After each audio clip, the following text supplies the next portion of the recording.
Good afternoon, everyone, and good afternoon to all those who have joined online. Friends, last time when we finished, we were talking about the utility of ethics in society. And we understood that ethics is actually the moral tool that helps in preservation of social order. And do you recall what was social order? Social order refers to a stable state of society wherein social structures are accepted, social institutions are respected, social norms are followed, and social rules and regulations are upheld. All societies, they strive to maintain what? Social order. Because the opposite or the antithesis of social order is social disorder or social chaos. If social chaos exists for a long period of time, is it desirable for the members of the society? No, because it can cause the breakdown of the social machinery. Do you understand that? That's why social chaos is tolerable, but only for a short period of time. But over a longer period of time, what is desired by the members of the society? Social order. And do you recall? There were different tools to maintain social order, like cultural tools, legal tools, social tools, and moral tools. And ethics is the moral tool. Okay? यहाँ तक बात बिल्कुल clear है? Now, look here. In the last class, we also understood that the word ethics is actually derived from the Greek word ethikos, which means relating to one's character or arising from habit, which itself is derived from a root word ethos, which means character or moral nature. Therefore, verbatim put, ethics refers to the good traits or the positive aspects of our character which develop over a period of time when we repeatedly and recursively do the right and the good actions as a part of our habit. And remember what Aristotle said? He said that we are what we repeatedly do. Excellence then is not an act but a habit. In fact, it was not actually said by Aristotle in these words. It was given to us by William James Durant or Will Durant while he was trying to study what? Nicomachean ethics. What is Nicomachean ethics, by the way? It is Aristotle's ethics. That is Nicomachean ethics, right? तो यहाँ तक बात बिल्कुल clear है. तो आज हम शुरू करेंगे ये समझना कि ये जो ethics है इसमें इसका essence क्या है? What is the real essence of ethics? That is the focal point of this class. But we cannot move to that part before we give a technical definition of ethics. Because whatever we have defined about ethics, it is a verbatim definition or a literal definition. So what is ethics now? Try to understand this. I'm trying to define ethics scientifically, and you can use this definition directly in your exam sheets, right? So put your pen down and look here very carefully. Are you all aware about the set theory that you have studied in your school? In mathematics, you have studied set theory. Like say, for example, X is a set of natural numbers or positive integers, something like that. Have you read something like that? So ethics is also a set. ऐसे समझ लो. देखो वैसे तो बहुत सारे definition हैं बहुत सारी किताबों में और वो किसी काम के नहीं है. You'll not be able to internalize those definitions. Those definitions are best which come from within you. Do you understand that? In that way, you will be able to internalize the definition inside out. So look here. What is ethics? Ethics is also a set. It is a set of what? It is a set of moral principles. Or you can say moral standards. So now look here. What is ethics? Ethics is a set of moral principles and moral standards which any society or organization or a group of people imposes over itself. It means it is self-impository. Do you understand that? So any social group, any organization or any society at large can impose this set over itself, and this set helps in evaluating human actions. Human actions are always judged in the light of this set or these moral standards and moral principles, and the judgment is from the point of view of morality. It means whether the action is right or wrong, good or bad. Do you understand that? Now I'm defining ethics technically. Try to understand this. Ethics is a set of moral standards and principles which any society, organization or social group imposes over itself, and in the light of which human actions are judged from the point of view of right or wrong, good or bad, or rightfulness or wrongfulness, goodness or badness. Do you understand that? Now, you see, ethics is not morality. Morality is something which is exclusive to a person. It means morality is your understanding of right and wrong. Ethics is society's understanding of right and wrong. Do you understand that? We'll understand the difference between ethics and morality in more detail today. But for now, you try to understand this. What is ethics? Ethics is a set. It is a set of what? Moral principles. So these principles could be P1, P2 up to Pn, anything, and moral standards, which could be S1, S2 up to Sn. I'm trying to give a mathematical representation to something which is very verbal. Do you understand that? Just to help you understand the intricacies of this definition. So what is ethics? It's a set of moral principles or moral standards which any society, say for example, the Indian society or the American society, any society, places over itself, or not only a society but also an organization like a company. Have you heard about this? That the work ethics of this company is very good, but the work ethics of that company is not so good. So suppose the ethics which Apple has imposed over itself, the ethics which Microsoft has imposed over itself, or ethics which TCS has imposed over itself. It is also that set. Do you understand that? Or any social group. This social group could also be a socio-cultural religious group. Like say for example, say the Vivekananda Society. If it has imposed a set of rules or a set of standards or principles over itself, and in the light of those rules, standards and principles, actions are judged from the point of view of rightness or wrongness, goodness or badness. Do you understand that? अब एक चीज समझ कर देखो, moral principle का मतलब क्या है और moral standard का मतलब क्या है? Moral principles are actually guidelines. Like Supreme Court issues several guidelines and governments have to do their actions in the light of those guidelines. So moral principles are also guidelines. And humans try to follow these guidelines. Why do they want to live up to these guidelines? Because they do not want to fall into the territory of immorality. They want to remain good and they want to do the right thing. Do you understand that? Suppose, let me give an example of such guidelines. One guideline could be, do not kill. This is the guideline. Do you understand that? Now, what are the sources from where these guidelines are coming? We'll understand that in a moment. But for now, are you understanding what are these guidelines? So another guideline could be, speak the truth. Do you understand that? And if I say there is someone who always speaks the truth, I'll say he's a good man or he's doing the right thing. Do you get that? So whenever you follow these guidelines, you are celebrated. Whenever you violate these guidelines, then you have to face some sort of sanctions. What kind of sanctions? Social sanctions. Do you recall that? So what are moral principles? They are the guidelines. From where these guidelines are coming, ye samjhenge hum. But these are the guidelines which people try to live up to. These are the guidelines on the basis of which people organize their life. जिसे हम कहते हैं ना आदर्श है हमारे जीवन के. These are those principles. Many times you have heard that I am not going to compromise with my principles in life. Do you get it? So these are those principles which the society has collectively agreed to impose over itself, and in the light of which all the actions of all the people in the society will be judged. Do you get it? What are moral standards? Look here. Moral standards are actually values which people try to meet.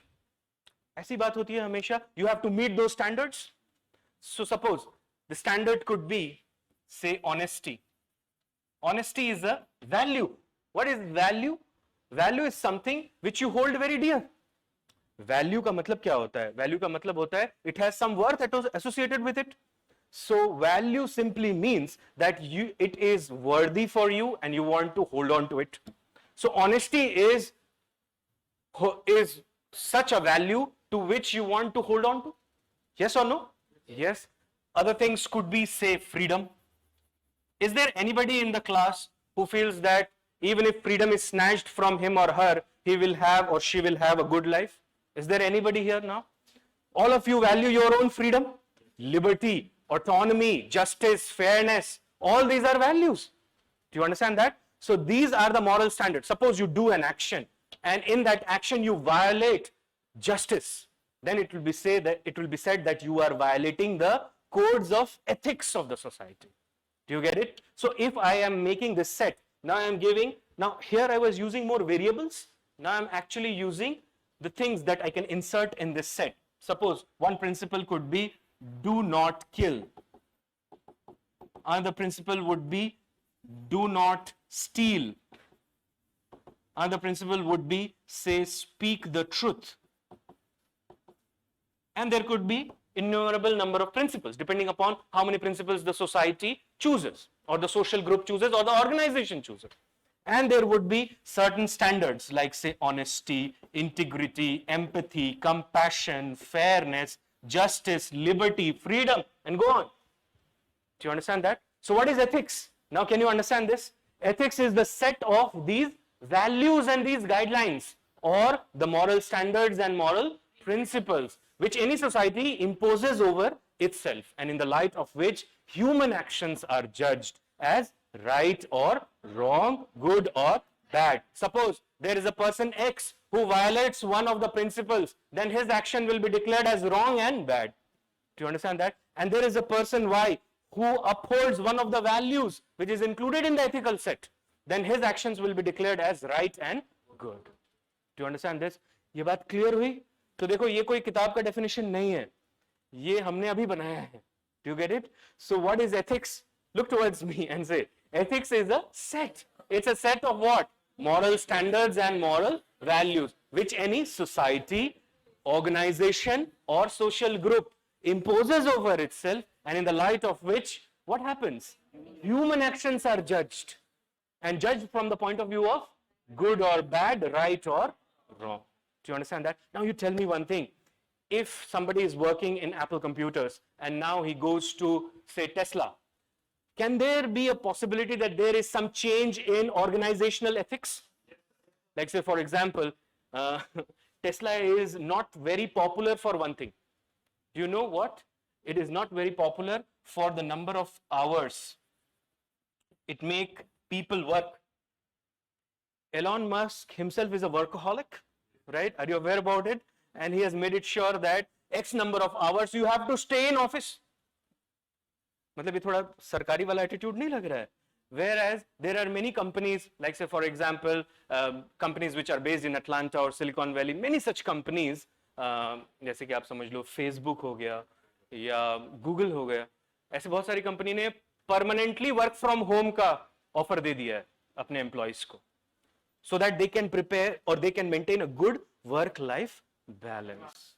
But productivity में कमी आने लग गई है इन companies में, and Tesla is growing day in and day out. Do you understand that? And you know that his assets, Elon Musk's assets, are now in billions, and it is estimated that Tesla will soon overtake Apple also in, or rather Elon Musk company will soon overtake Apple also in the realm of mobile technology. That would be a big achievement, right? But anything, what will happen, we do not know. So if we move from one company to another company, does the ethics change? So if we move from one society to another society, will the ethics change? Yes. Like say for example, in one society, people generally believe, जैसे कि ऐसा ही होगा, समझ लो हम ही एक society है, जितने लोग यहाँ पर बैठे हुए हैं, तो हम सबने एक डिसाइड किया मिलकर that there will be monogamy in this society. There will not be any place for polygamy. Do you understand that? But if we move to some other society, there the members could agree to polygamy. Do you understand that? Similarly, we can decide that there will be only vegetarian food, but in some other society they may decide that there will be some non-vegetarian food. What you feel is right and wrong is immaterial. What is ethics? Ethics is society's morality. Do you understand that? Your morality is your own, but society's morality is actually ethics. Do you understand that? So ethics changes from society to society, organization to organization, and social group to social group. Yes or no? Yes. Can you tell me this? Or I'm making a statement, you tell me whether this makes sense to you or not. Ethics varies both spatially and temporally. It varies with space as well as time. ये बात clear हो गई? तो यही हमारा definition. लिखो. Meaning of ethics. Give the heading. Meaning of ethics.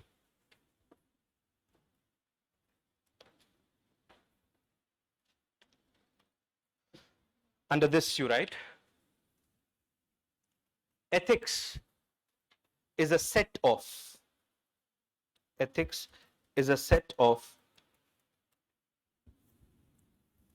moral principles and moral standards. Moral principles and moral standards that a society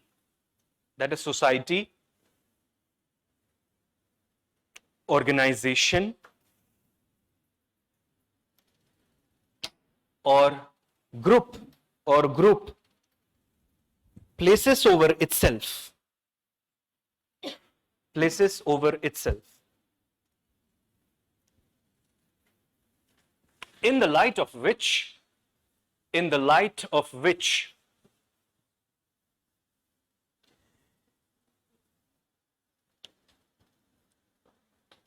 what is judged? In the light of which? Human action. Okay, you tell me one thing. Hold on there. In the light of which only human actions are judged, or human behavior and choices are also judged? Yes? Suppose you made a choice that you will not give up on your integrity. You will be judged as a right man. Do you understand that? So, right? In the light of which human actions, behavior, and choices are judged.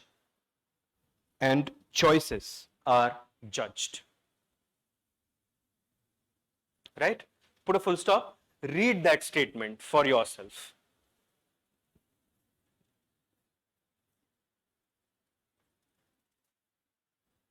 Clear? Is that thing clear? Crystal clear to each and everyone? Give me a yes. Yes? Okay. So now let us write about the meaning of these two things, moral principles and moral standards. तो दो hashtag बनाना नीचे. पहला बनाओ.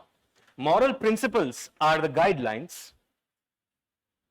Moral principles are the guidelines that people live by.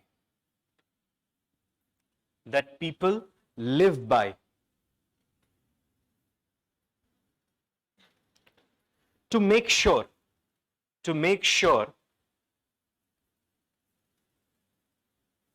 that they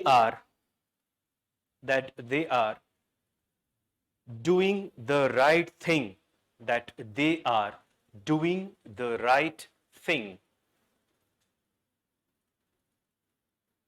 ठीक है. कुछ principles हम लिख लेते हैं ऐसे ही अपने समझने के लिए. सो create a bracket and right with in it. For example, put a hyphen. Do not kill. Speak the truth. Respect the rights of others.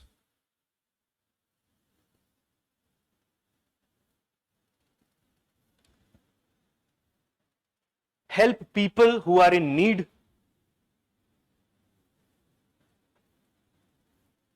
And distress, etc. Close the bracket. So these are some of the moral principles. Principles are nothing but guidelines, right? Can we prepare our own principles for our own society? Yes, that's why ethics is not constant across space and time. And can I say ethics also evolves over a period of time? Yes. So you write somewhere in the margin. Ethics varies both spatially as well as temporally. Ethics varies both spatially as well as temporally.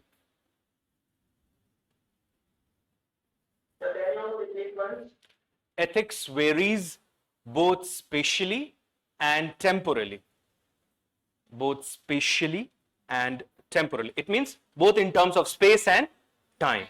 So the ethics that we have here in India, is it similar to the ethics what they have in Australia?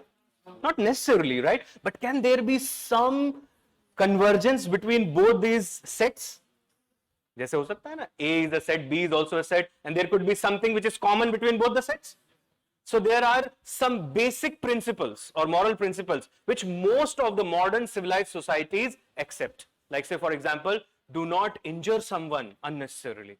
Do you understand that? But there could be some specific principles also which are exclusive to that society. Are you understanding what I'm trying to say? Good. So create the second hashtag and write moral standards are values. Moral standards are values that a society uses,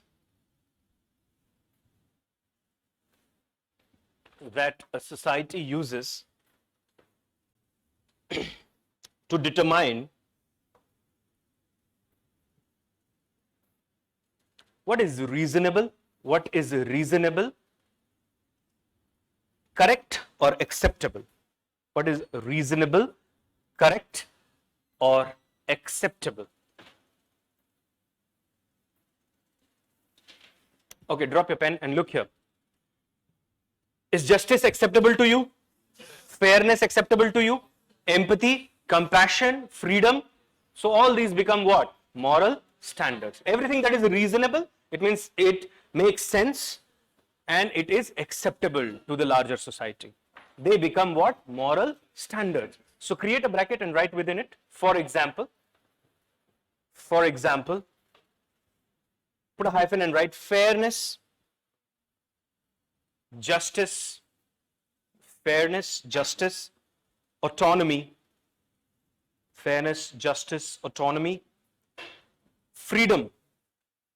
freedom, gratitude, empathy, compassion,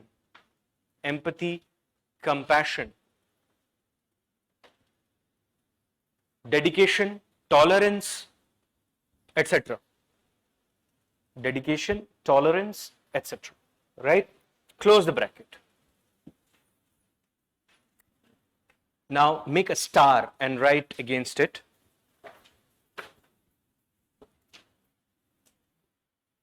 Though every society slash organization slash group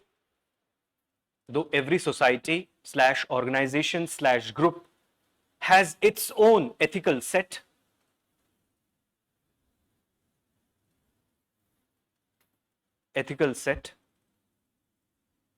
some moral standards and moral principles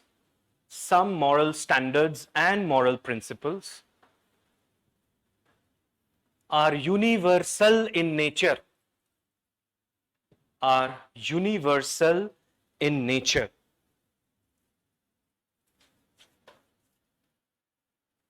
What do you mean by this statement?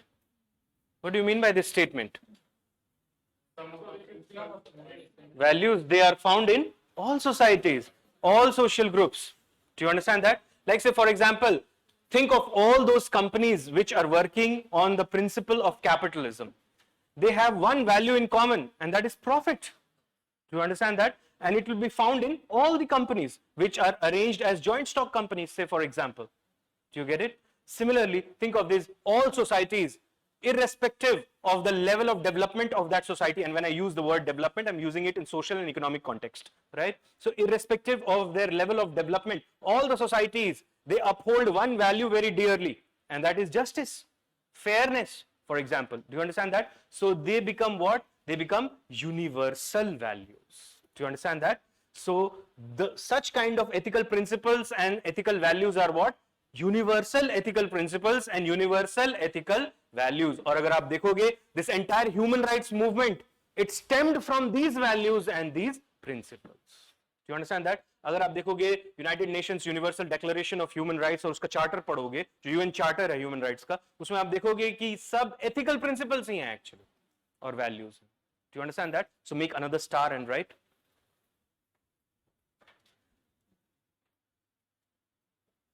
The human rights movement the human rights movement, which started in the 19th century, the human rights movement which started in the 19th century and attained pace in the 20th and 21st century, attained pace in the 20th and 21st century, is mostly based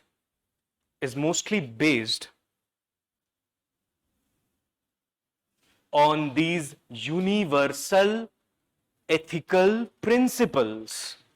Universal ethical principles and values. Universal ethical principles and values. ठीक है? यहां तक बात बिल्कुल clear है? तो अब चीज एक बार फिर से देखो यहां पे. What is ethics? Ethics is nothing but a set. It is a set of what? Moral standards and values. What are standards? Values. And what are moral principles? They are guidelines. So it's a set of moral standards and moral principles which any society, organization or social group places over itself, and in the light of which what is judged? Human action, behavior and choices. Everything is judged from the point of view of what? Right or wrong, good or bad. Got it? Now, you tell me, do we only judge the actions, behavior and choices? Can we also judge the motives and the purpose behind any action? Like say for example, look here. There is a person, and suppose this person is X. So he has a motive. Motive is what? Motive is nothing but your intention. That is your motive, right? And then he performs the action, which is the actual action. And then he wanted to achieve an end by performing that action. So the end would be what? It would be the purpose. Why he is doing it? Do you understand that? अब एक चीज देखो. In ethics, should we only judge the action, or we should judge the motive and the end as well? It means things that happened before the performance of the action and things that followed once the action was performed. Do you get it? Like say for example, there is a person who thought that I will cheat in the UPSC civil services examination, but actually did not cheat. Is he ethically wrong, that person? Just because he thought about it. Do you get it? So his intention is also judged. And suppose he cheated, and after that you see that what is his purpose? Why he wants to cheat? He wants to cheat because suppose this is his last attempt and he has no other way, so he wants to qualify the examination by hook or by crook. So can we say that his actions are bad and also the purpose for which he is performing the action is also bad? So ethics is not only judging the action, behavior or choices, but also the intention behind that action and the end which is sought by performing that action. Do you understand that? So write a note.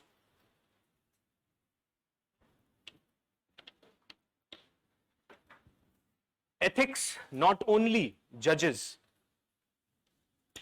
the human actions, ethics not only judges the human actions, behavior and choices,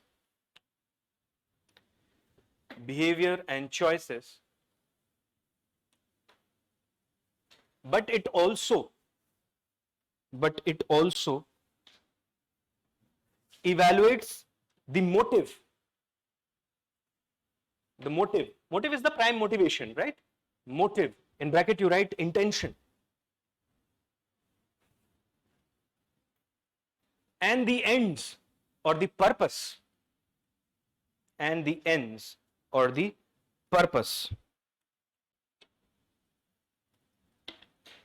So motives and ends can also be categorized as good or bad, right or wrong. Like actions could be categorized as good or bad, right or wrong. So when I say ethics judges, what does it judge? It judges 5 things. And what are they? Human behavior, human actions, human choices, human motives and human ends. Though there could be other things as well. Like say for example, human attitude. Do you understand that? but that would fall into the realm of social psychology, and I've not touched that. That's why I'm not bringing it here. Do you get it? Now, there is a larger question which needs to be answered at this moment. And that question is, from where we are getting these moral principles or these standards, which is forming the set of ethics. Remember that ethics is a set of moral standards and moral principles. So, ये moral standards or principles कहाँ से आ रहे? What do you think? What are the sources? From where are we getting these moral standards and principles? Speak up. From families, say for example. From educational institutions, okay. Religious books. Law, yes. From constitution, yes. What else? Okay, social norms. What else? Huh? Religion, okay. Conscience, yes. What else? Peer group, okay. But not necessarily the peer group will inject the right kind of ethics in you. Because देखो, family में ऐसा होता है कि mummy जो है सब अच्छी अच्छी बातें सिखाती है बच्चे को, ठीक है, और घर वाले भी जो सब अच्छी अच्छी बातें सिखाते हैं बच्चे को, लेकिन एक दिन बच्चा आके घर पे कुछ ऐसी बात कर जाता है कि मम्मी परेशान होती है, तूने सीखा कहाँ से? Do you understand that? Because neighbors play a larger role in your development. They inject such kind of things which are not warranted all the time at that age, perhaps. Do you understand that? तो चलो categorize करते हैं हम कि कहाँ से आ रहे हैं ये हमारे moral standards, or can I say that our moral standards and our moral principles. And if I say it's a set of moral standards and moral principles, then this is what? This is ethics.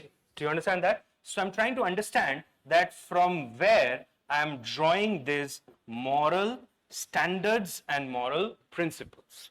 See, some of it definitely comes from social norms.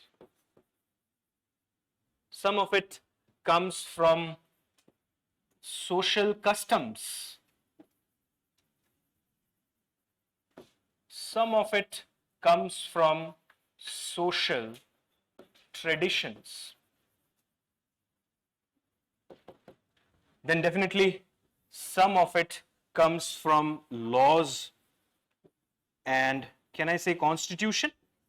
Does constitution also preaches things to you? Like, give me one teaching of the Constitution of India. The directive principle में पढ़ा है आपने? Equal pay for equal work? Yes, it's a directive, right? So constitution, laws. Then what about religion? Yes. So some of the ethical principles are also drawn from religion, and that's why you have different branches of ethics, like say Buddhist ethics. Do you understand that? And then some of it also comes from conscience. But look here. What is conscience, by the way? What is conscience? Do you have conscience? From where have you got it? Okay, I have a question. What is the biological basis of conscience? What is the biological basis of conscience? Did you understand my question? What is the biological basis of conscience? Is there any biological basis of conscience? देखेंगे हम. I'm not negating or upholding it at this moment. All I'm saying is, what is conscience? Okay, it's our awareness, it's our experiences. Inner voice. अंतरात्मा सुना है कभी? Movies में देखा है एक और आ जाता है जो. तो वही है conscience actually. जिसको हम ज़मीर कह देते हैं कभी कभी. Right? What is conscience? अंतरात्मा, ज़मीर या कुछ भी बोल लो इसे. Conscience is nothing but your inner understanding of right and wrong. ये आपको कोई सिखाता नहीं है. Do you understand that? Suppose you are going on the road and suddenly you find that there is a little girl who is being thrashed by everyone on the road. Immediately your conscience will tell you that this is not right. Right? If you are a right thinking person, a good person, do you understand that? You will try to stop that, irrespective of the fault of the little girl. यही करोगे ना आप कि आप बोलोगे कि चलो मैं भी शुरू हो जाता हूँ. You will not do that, right? Why? Because your conscience will not allow you. But your conscience is yours. Is it everybody's? It is yours. But ethics is everybody's, isn't it? So it cannot be conscience.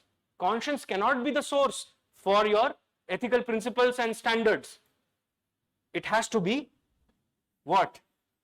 Collective conscience. Do you understand that? What is collective conscience or collective consciousness? It is the society's understanding of right and wrong. Do you get it? So these ethical principles, they can come from variety of sources, but these are the primary sources. And what are they? Social norms, social customs, social traditions, laws and constitution, religion and collective conscience. I've already explained to you what is collective conscience. What are social norms, by the way? What are social norms?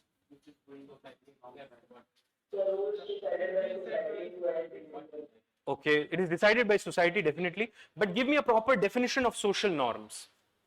What is a social norm? I don't want a bookish definition, but an appropriate definition of social norm. What is a norm? Yes, it is an unsaid rule. So social norms are those unsaid rules according to which society is arranged. Do you understand that? And it is expected that everybody will follow those rules. Do you get it? What are social customs?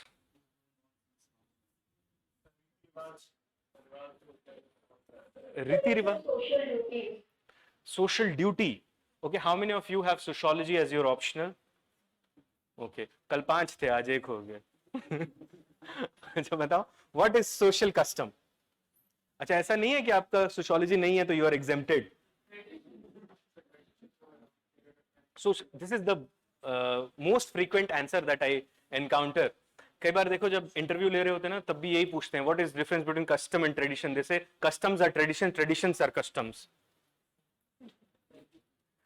What is the difference between customs and traditions?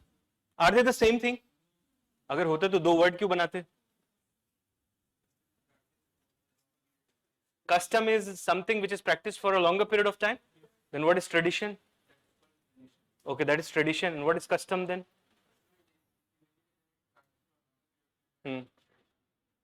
Okay, is it customary in the Indian society to greet someone when we meet them with a namaste or something like that, namaskar? Is that customary? And is it following for generations? Do you understand what I'm trying to say? No, customs kuch nahi hai. It's a cultural idea. Do you understand that?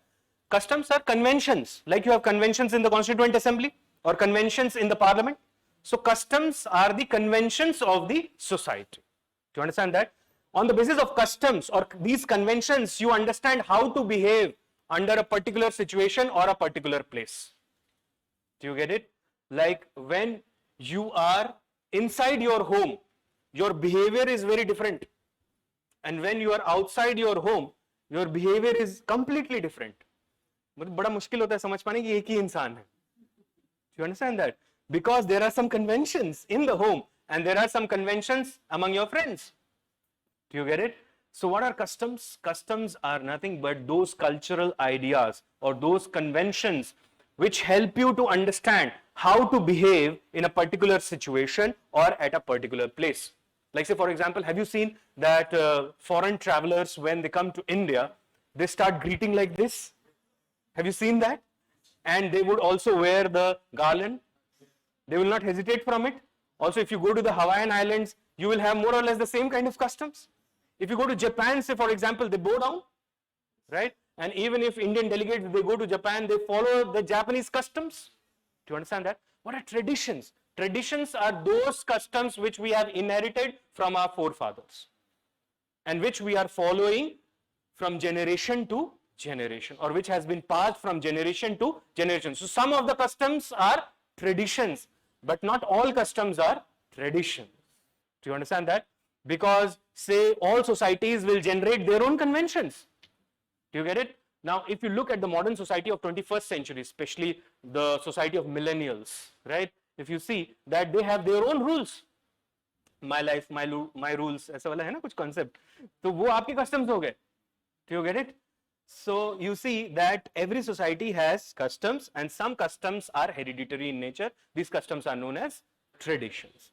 सो ये tradition से कुछ आ सकता है, कुछ custom से आ सकता है, क्या? Moral standards and moral principles. कुछ सोशल नॉर्म्स से आते हैं. What are social norms? They are unsaid rules और directives around which the society is arranged. You get it? Now what is the law and constitution? What is the law? What is the law? Who has political science as his or her optional, or public administration? कोई भी नहीं है. Tomorrow I'll release one form where you have to fill your optionals. Okay, what is law? क्या लगता है? एक definition दो law का. You are aware about law? Yesterday also we talked about what? Rule of law. What is law? Bolo. Set of rules which society follows. It could be social norm as well. Raise your hands and speak there so that I can give opportunity. Okay, system of rules which a country follows.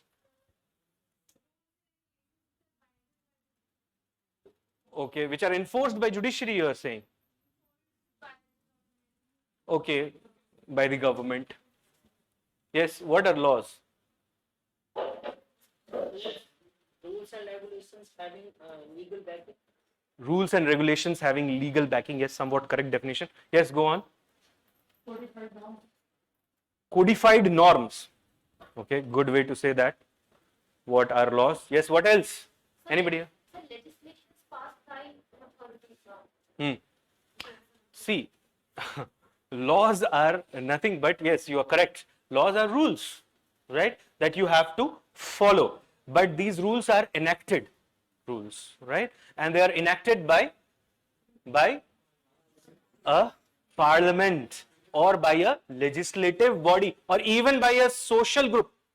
They can also pass social laws, right? But here when we are talking about laws, we are mostly talking about laws which are enacted by the people directly or by their representative or any other authority. Because some countries may have dictatorship. They might also have their own laws. You get it? So these are laws. And laws, they prescribe things and they proscribe things, which means they reward things or they penalize things. Do you understand that? So on the basis of that also, what the law prescribes and law proscribes, we can create our set of ethics. Do you understand that? There can be a current flowing in the right opposite direction as well. Some of the ethical principles might find shape in the form of laws. Like say for example, for living a good civilized life, do you want freedom of expression? Yes. And this is an ethical principle then. And it can also find shape in the form of a law. This law could be an ordinary law or a constitutional law. What is constitution? It is the basic law according to which the country is governed. Do you understand that? So laws and constitution could also be the sources from where we can derive our moral standards and principles. Then comes religion. What is religion? By the way, let me tell you, if defining law was difficult, defining religion is more difficult. What is religion, by the way? How do you define religion? You all are aware about religion? आप या तो फिर religious होगे, नहीं तो non-religious होगे. Anti-religious तो नहीं होना. जैसा भी है. What is religion? Yes, go on. Set of beliefs. Okay. What else? Faith. Set of faith and beliefs. Is that religion? Any other definition of religion?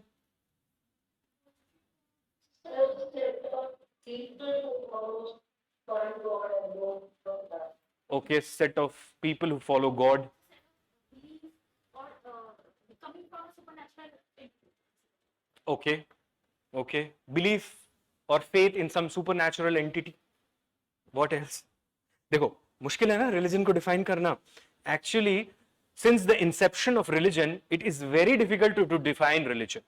But we can make some approximate definitions of religion. So simply put, we can say religion is a cultural practice.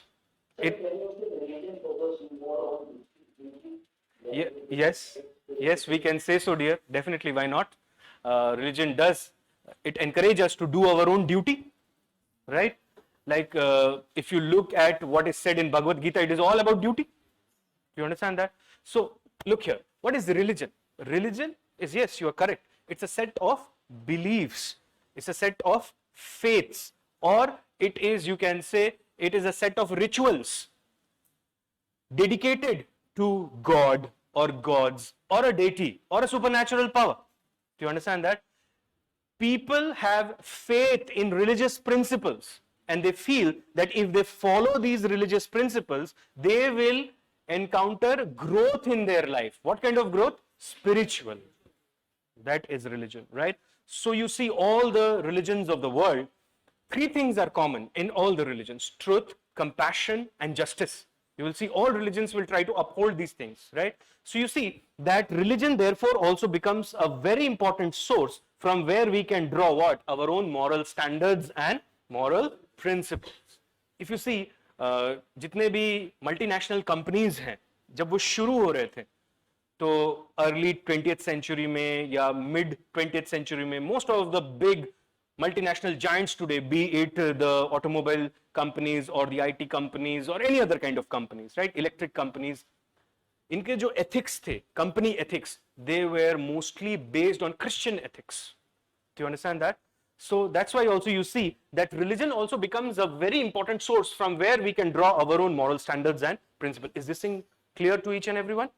And the last thing is collective conscience. I have already explained this to you, right? What is collective conscience? It is society's understanding of what? Right and wrong.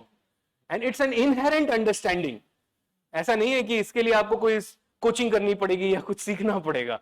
ये आपको वैसे भी पता है कि what is right and what is wrong. But it becomes very difficult if somebody asks you from where you are getting this knowledge, from where you are getting your conscience. Many scholars feel that God has endowed us with conscience, but there are scholars who negate the existence of God altogether. Like say for example, Friedrich Wilhelm Nietzsche. He completely negates the existence of God.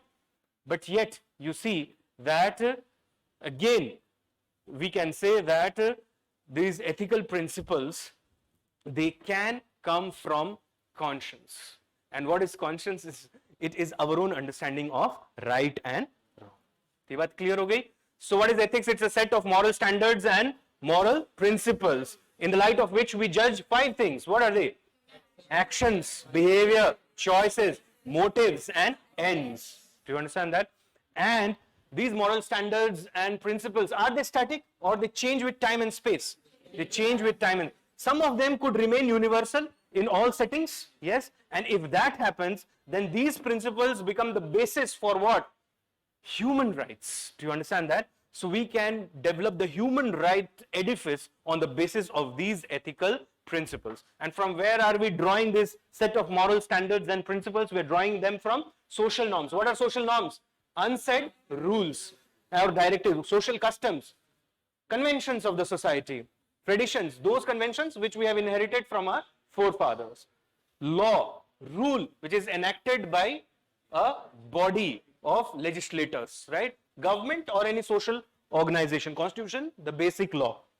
Religion, very difficult to define, but we have defined it. It's a set of values, faith, etc. and is meant for what? Spiritual growth, right? People feel that if they will follow the religious principles, they will become a good person. That is what the followers of the religion, they believe in. And collective conscience. Collective conscience is society's inherent understanding of right and wrong. Do you get it? तो यहां से हम क्या draw करते हैं? हमारे ethical principles. So give the heading. Sources. Yes, I'll give you the opportunity, dear. Wait for a second. I'll give you the opportunity. Yes. If there are certain social norms or patterns in contradiction with law and the consistent, Yes. That will create social chaos. Definitely that will create social chaos. Like say for example, there were some social norms which celebrated slavery in many societies. Is it not defeating your conscience? Yes. And there will be a conflict. And that's how you see social reforms take place. And these norms, customs and traditions, are they static in themselves? So they also keep change with time. Yes, go on dear, what you were asking. So is there any difference between belief and belief? Between Belief and belief. belief and believe. Is that your question? Okay. Okay. See, actually, prima facie, both of them, they look similar, but there is a subtle difference. Believe is something which you can develop only after using your perception. It means your senses comes into play. But beliefs could be scientific beliefs and they could also be non-scientific beliefs. That's the simple difference, but there's a larger thing in it also. But I hope this thing is clear to you. Is it? Yes. Go on. Hmm.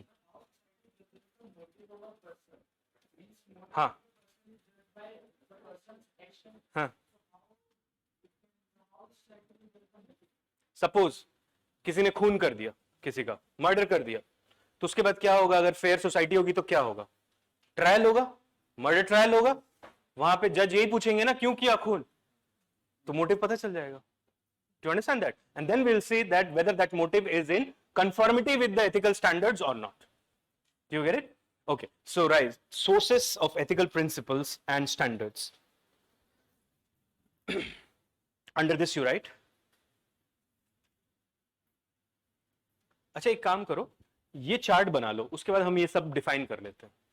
तो ये बना लो, ये diagram बना लो.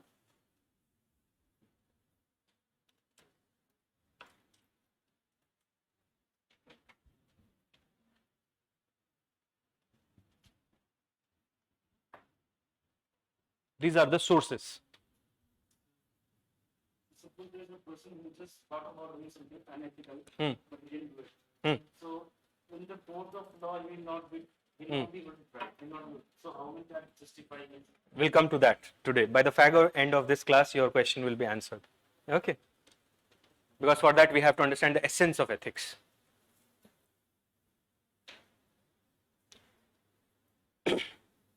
So these are the sources from where we draw our ethical standards or principles. चलो अब इनको सबको define कर लेते हैं one by one. You write in bullet forms. First bullet, social norms. Social norms.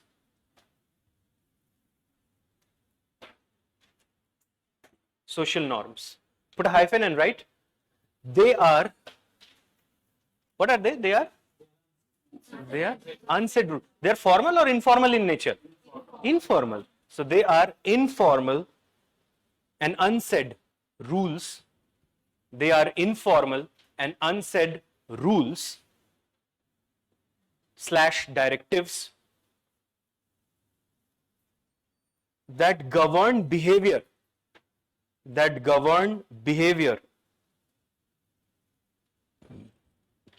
In groups and societies.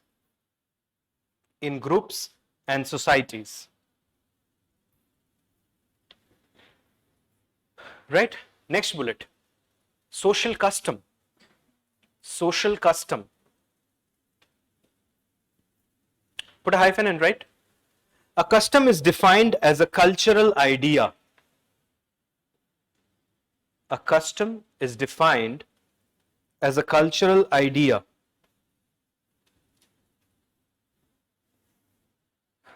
that describes a regular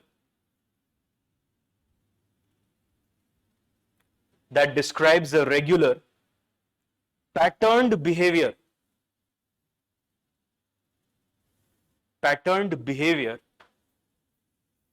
that is considered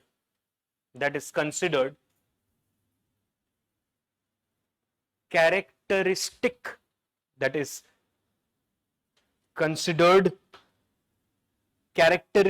of life in a social system. Characteristic of life in a social system. Put a semicolon and write. For example,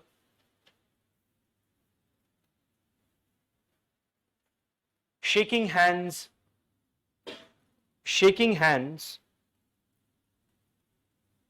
is a custom.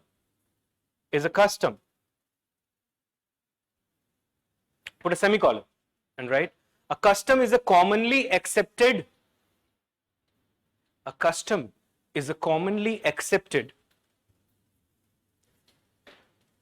manner of behaving. Commonly accepted manner of behaving or doing something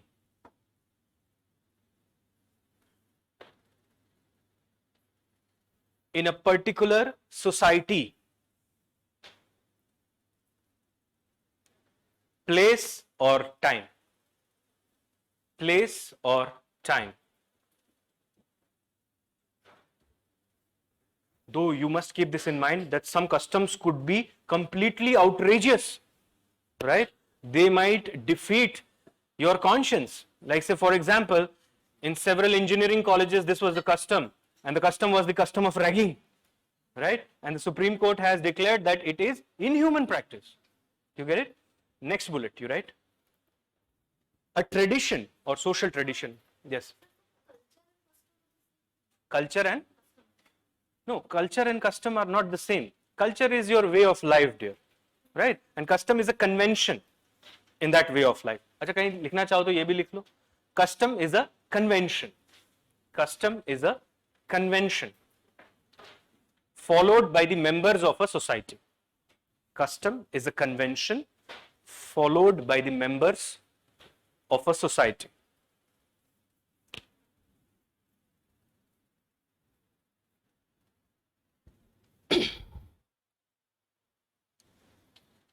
Got it? Next you write social traditions. Social traditions. Next bullet. Social traditions. Put a hyphen and write. A tradition is that social convention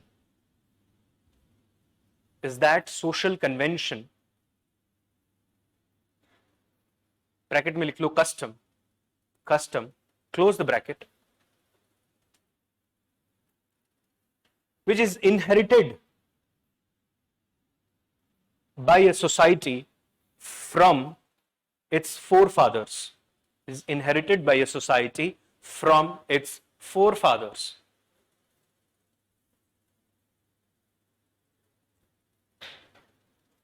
Put a semicolon and write. In other words, traditions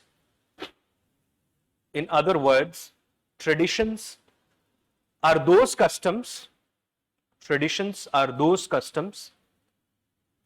are transmitted from generation to generation.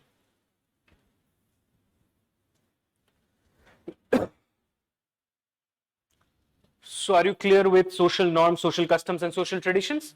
Let's try to define the other three. Let's start with religion. So you write religion next. Religion is actually a socio-cultural system, right? In that system there are beliefs, there are faith, there are rituals, so many things, right? So you write religion is usually defined as a socio-cultural system,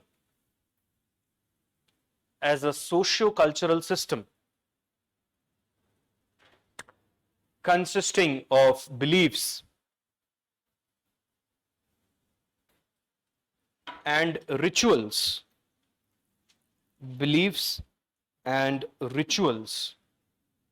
related to ऐसे लिखो, related to God or gods or deity. Put a semicolon. Faith in rules,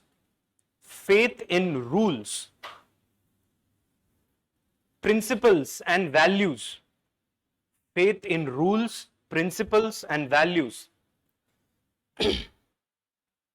that help in organizing life.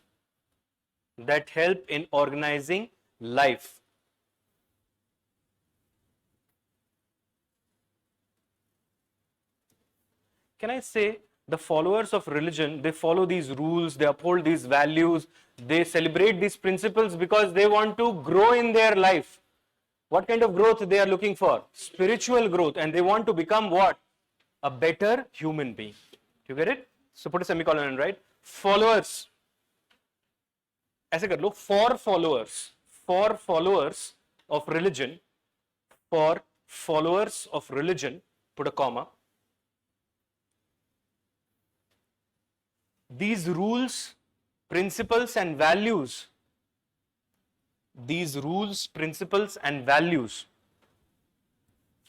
are meant for spiritual growth,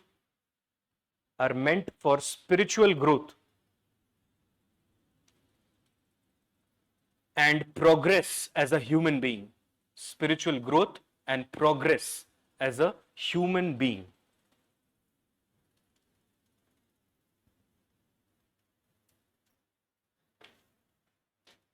Okay, let's now try to understand laws and constitution. Next bullet, you write laws and constitution.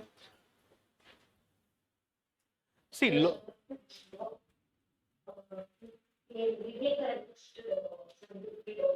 sorry dear, the voice is not clear. Can you come again? Can you come again? The voice was not clear. Yes, go on. Sir, in tradition, this, can you say one time, sir, because I must, after the rituals, I must the word, sir. You have not understood tradition. Is that your doubt? Is that Definition of tradition, I must. okay? Yes, sir. Okay. Traditions are those conventions, dear, which we have inherited from our forefathers, right? These are traditions. Actually, those customs which has been followed by more than one generation become traditions. You get it? That is tradition. These are also conventions of the society.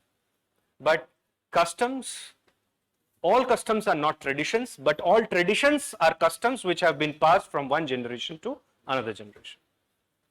Okay, so now let us write this law and constitution. You know what is law? Law is a set of rules which is created and enforced by a organization, which could be a legal organization or a social organization. See, right? Law is a system of rules. Law is a system of rules that are created and are enforced,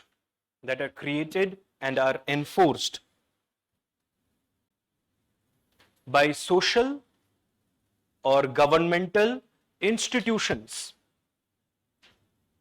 By social or governmental institutions to regulate behavior.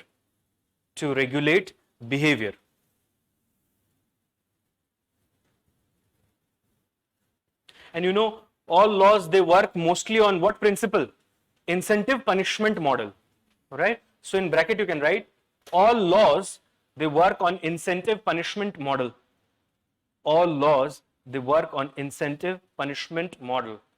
It means they either prescribe or they proscribe, right? Incentive punishment model. Close the bracket, put a semicolon, right? Constitution is the fundamental law. Constitution is the fundamental law according to which the country is governed. According to which country is governed. Now, what is collective conscience? Can I say collective conscience is the inherent shared understanding of right and wrong. It's a shared understanding. Many people hold it. So you write next, collective conscience, also known as collective consciousness. Collective conscience. Put a hyphen and write.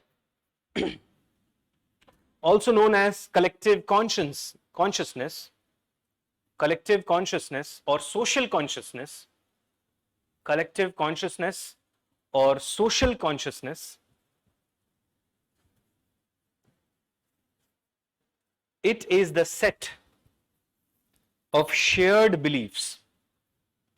It is the set of shared beliefs or ideas about right and wrong about right and wrong, which operate as a unifying force, which operate as a unifying force within the society, within the society.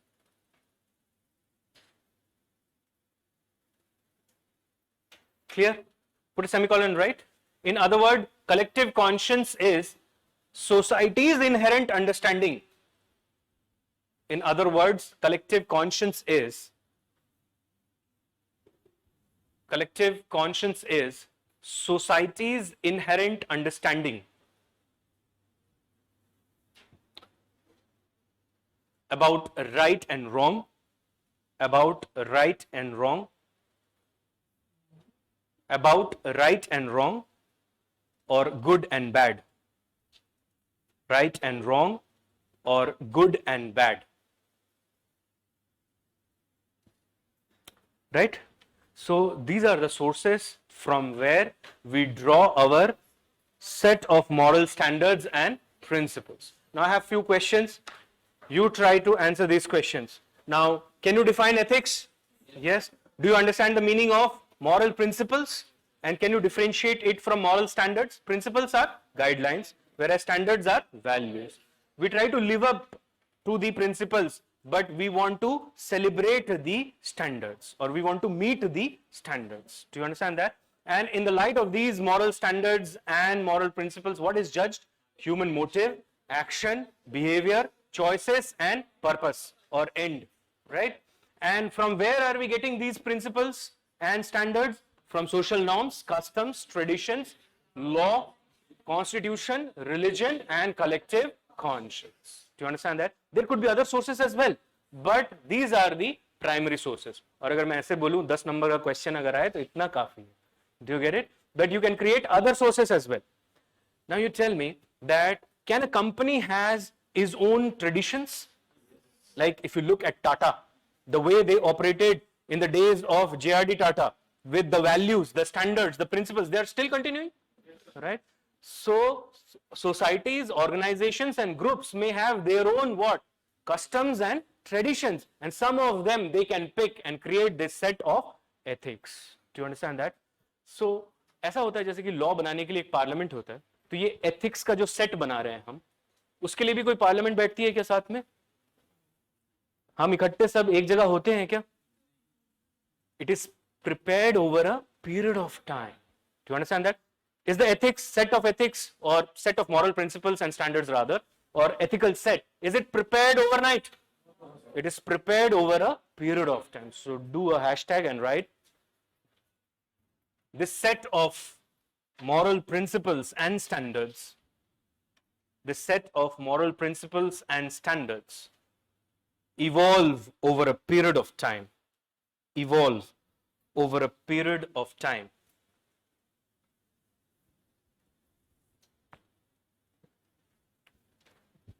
Over a period of time.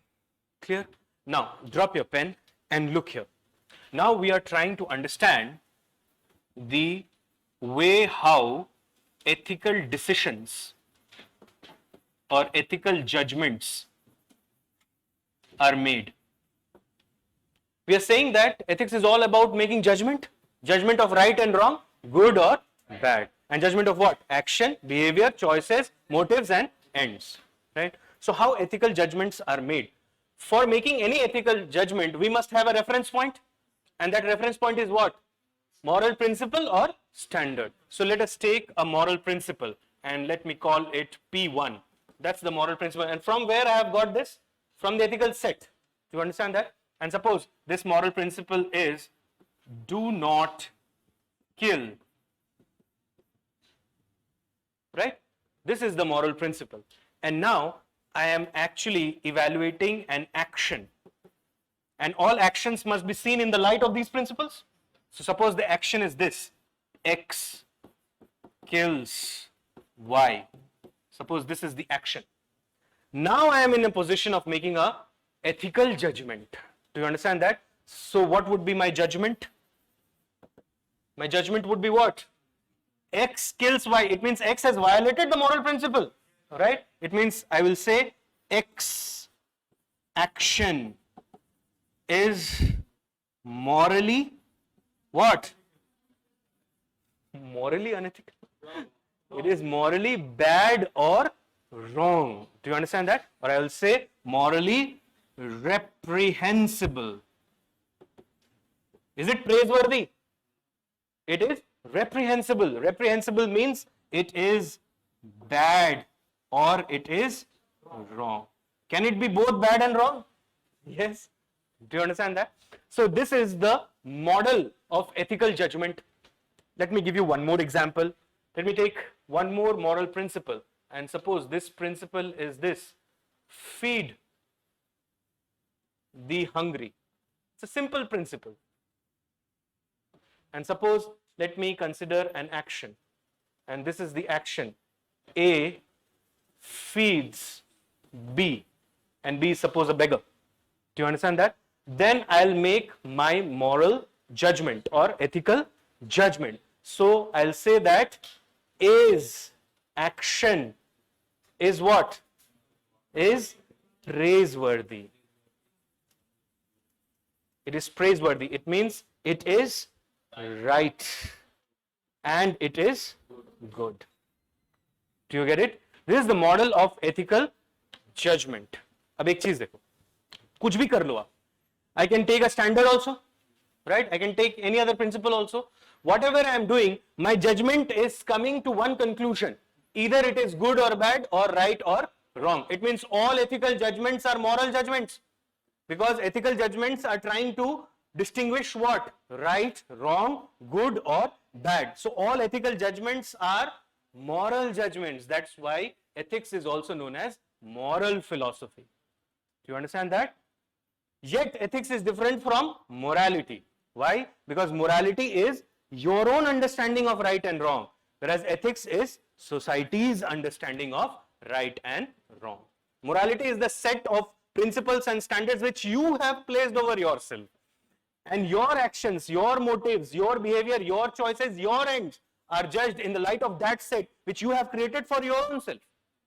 But ethics is what? It is the set which is created by the society, and it is imposed over the society by whom? By the members of the society. Do you understand that? So that is ethics. तो एक छोटा सा heading डालो. Model of ethical decision making. Model of ethical decision making.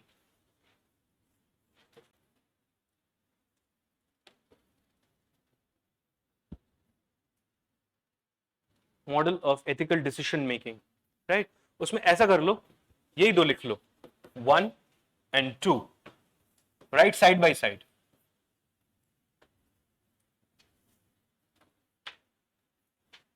आप कुछ भी बना सकते हो मॉरल प्रिंसिपल, जो आपका मन करे.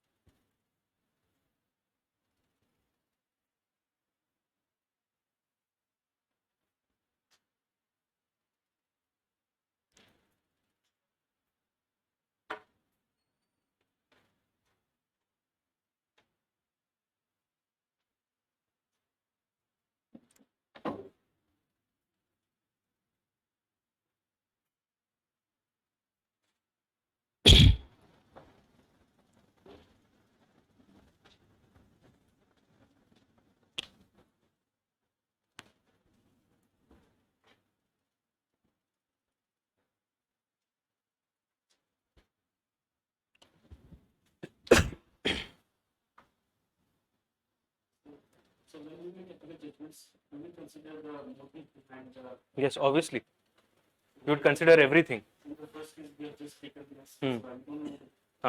Because we are trying to understand the model of decision making. We don't want to complicate it at this point.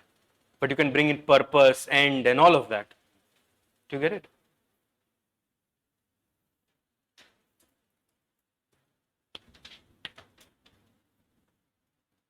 One thing that you can say about ethics is it is complex. It's very difficult to understand, but yet very easy to learn. Do you get it? So are you done with this? Okay, write down underneath that. Moral standards or principles. Moral standards or principles are those standards or principles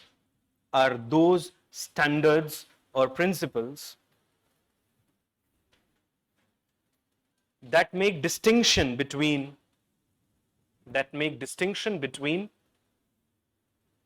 right and wrong,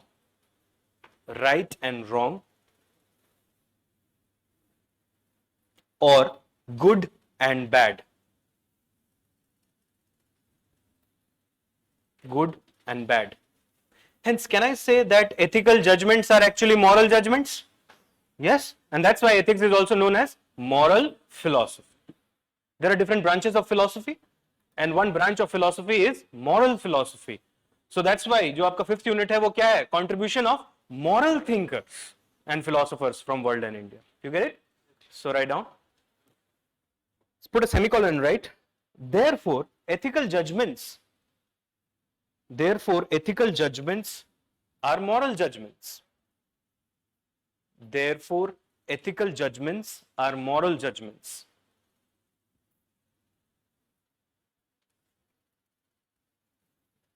And for this reason, ethics is also known as moral philosophy.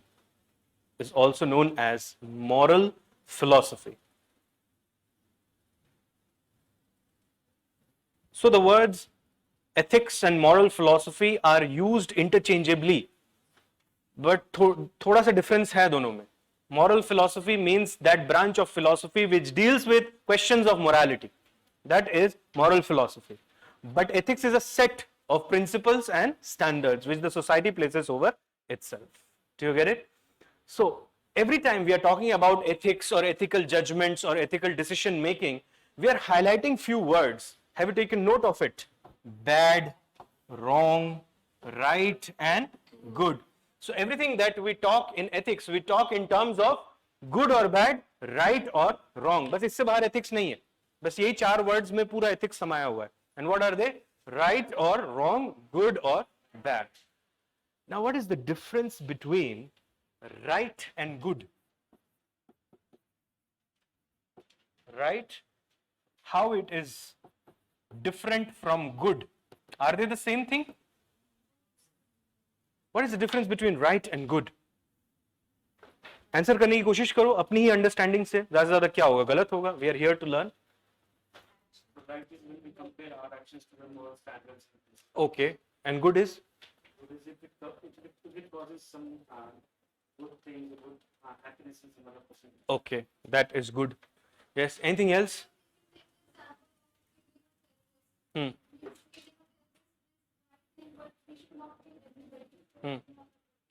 Killing a terrorist is not good, but it is the right thing. मतलब आप तो बहुत जबरदस्त dilemma में फंस जाओगे. It is the right thing to do, but not the good thing to do.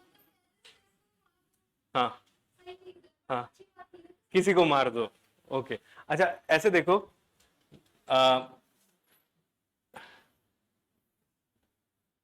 Starting your day with the newspaper is right or good?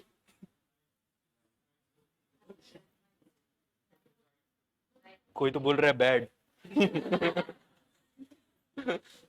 Starting your day with the newspaper is right or good? Good. नहीं एक बताओ ना. Is right or good? Good. Okay, how many right? Raise your hands. Okay, and how many say good? The rest say good. Okay, let me hold this. Cheating in Civil Services Preliminary Examination 2023 is right or good, or bad or wrong? Is wrong or bad? Wrong.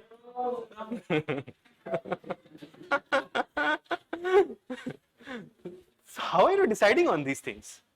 That's my question. Oh, but the house is divided, isn't it? Some of you are saying that it is wrong. Some of you are saying it is bad. Similarly, in this case also, many of you said that this is good, but some of you said this is right, and one person said it is bad. The house is divided, right? कई बार आप ये बोलते हो ना, मेरे लिए सही क्या है, मुझे सही करना है, अब सब चीजें सही करूंगा, आज से पढ़ाई करूंगा, ऐसे डिसाइड करते हो ना कि अब सब चीजें अच्छा करूंगा, आज से पढ़ाई हो जाए. अगर आप सही करोगे तो अच्छा हो जाएगा. That is your belief. It means if you do the right thing, the good will follow. See, the technical difference is when we say something is right, we are actually comparing that thing with a moral standard or a moral principle. Do you understand that? And if we see that it is in consonance or it is in conformity or it is not violating the moral standard or moral principle, we'll say it is the right thing to do.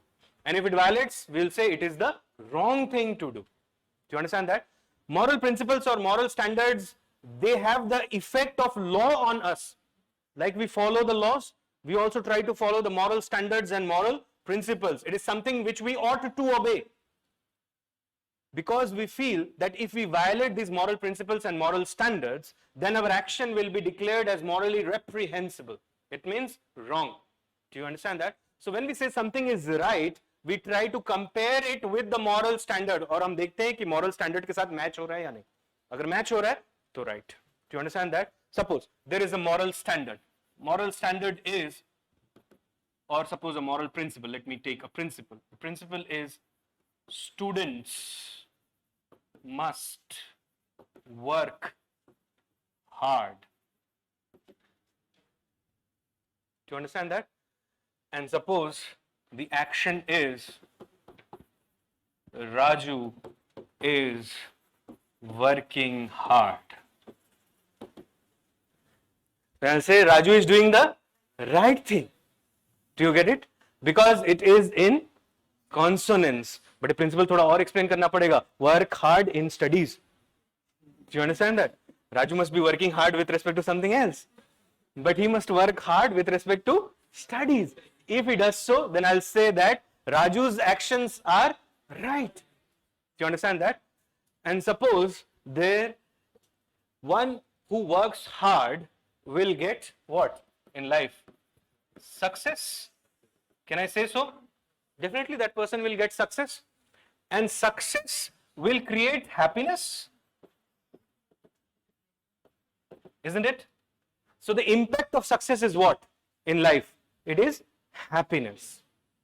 And happiness is desired or not desired? कुछ भी कर लो life में, ultimately क्या चाहिए? Happiness. Isn't it? So look here. Happiness is good or bad? It is good.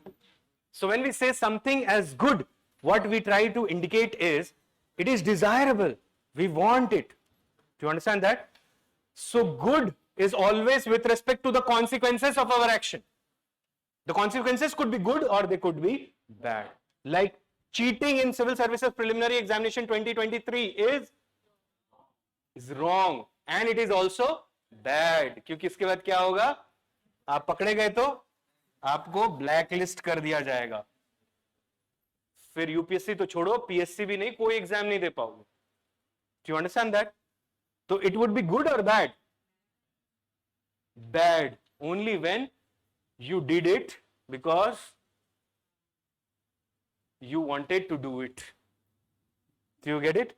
But ऐसा भी होगा, किसी को ऐसा होगा जबरदस्ती तैयारी करवा रहे हैं घर वाले, उसको बचना है, तो ये पैतरा अपना लो, वैसे मत करना. I'm just saying कि मुक्त हो जाओगे, जो काल चक्र है ना, उससे मुक्त हो जाओगे एक अटेम्प्ट से अगले अटेम्प्ट तक का. Similarly, reading newspaper, now you tell me, is right or wrong? Students should work hard and work hard with respect to all the subjects. Current affairs is ingrained in most of the subjects. So it is the right thing to do. and it is also good. तो एक चीज देखो, जब भी हम right बोलेंगे, we are trying to compare the action, behavior, choice, whatever it is, with respect to the moral law or the moral standard which we ought to obey. मतलब ये हमारी ड्यूटी है कि उसको करना है. You get it? But whenever we are saying that something is good or something is bad, we are talking about what effects it create. Whether it brings pleasure or it brings pain. Whether it brings happiness or it brings sorrows. If it brings happiness, then we'll say that it is good. If it brings sorrows, then we'll say it is bad. Do you understand that? But you see, sometimes some actions could be partly right, partly wrong, partly good, partly bad. Like the imposition of lockdown. Was it right? Was it wrong?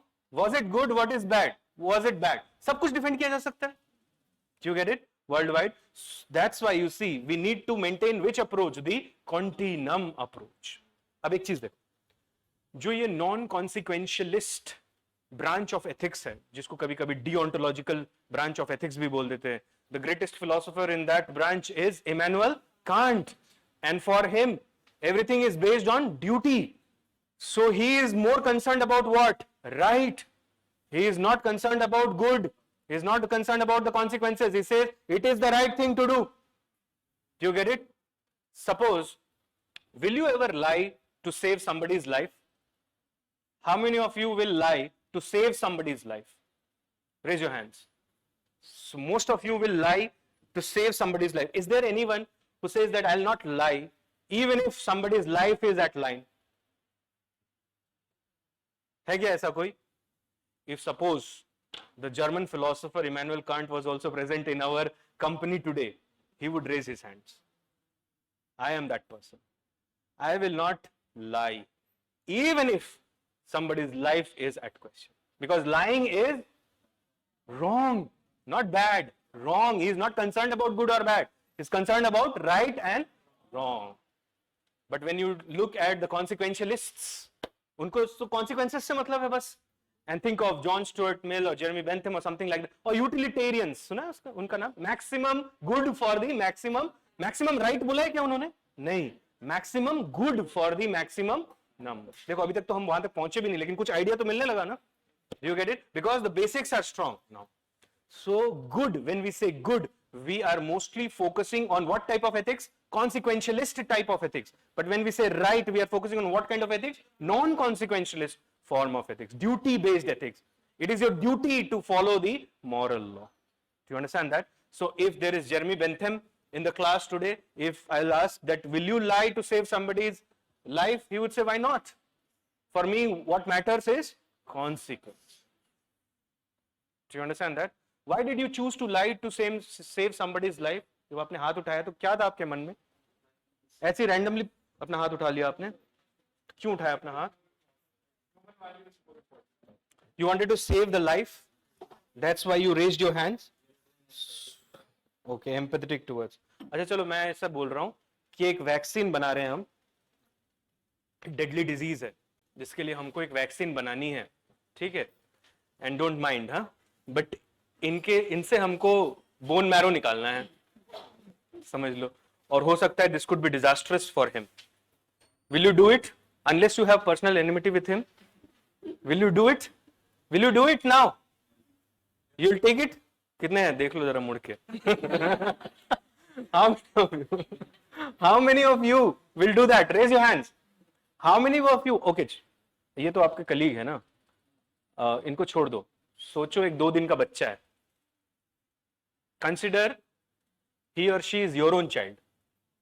अब बताओ, will you extract the brain marrow? How many of you will do that? Raise your hands. अब कहां गया? अब कहां गया सारा ethical principle? Do you get it? Do you get it? इससे पहले आप क्या कह रहे थे? Yes, you will lie to save somebody's life. और सोचो ये वैक्सीन बनेगी तो कई बच्चे बचेंगे. कितने लोग हैं जो अपने बच्चे से वो बोन मैरो एक्सट्रैक्ट करेंगे? Raise your hands. कर नहीं पाओगे, कोशिश भी कर लोगे तो. You understand that? It be very difficult. तब लोग अलग अलग तरह के सजेशंस लेके आते हैं. I will give my bone marrow, even if it is outdated. Do you get it? This is ethical dilemma. आपको समझ नहीं आएगा कि आप क्या करोगे. उसके लिए आपको बहुत ज्यादा क्लियर होना पड़ेगा अपनी थिंकिंग में, बट वो आने में बहुत टाइम लग जाता है. Do you get it? So this is the difference between right and good. So give a heading, the difference between the right and the good. The difference between the right and the good.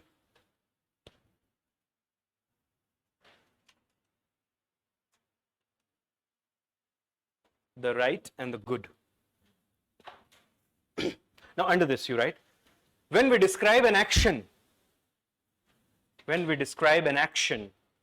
or conduct,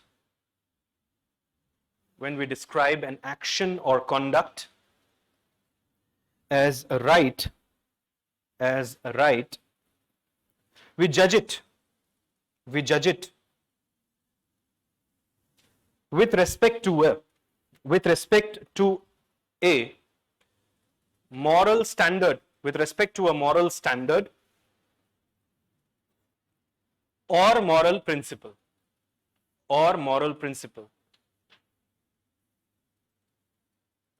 which we ought to obey,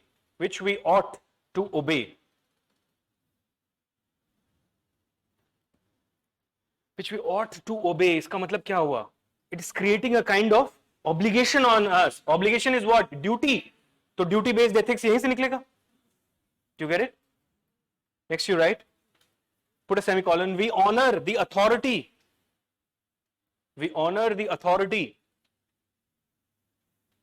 of such moral standards or principle. We honor the authority of such moral standards or principle. And they have the impact of a law upon us. And they have the impact of a law upon us. And they have the impact of a law upon us. Put a semicolon, right?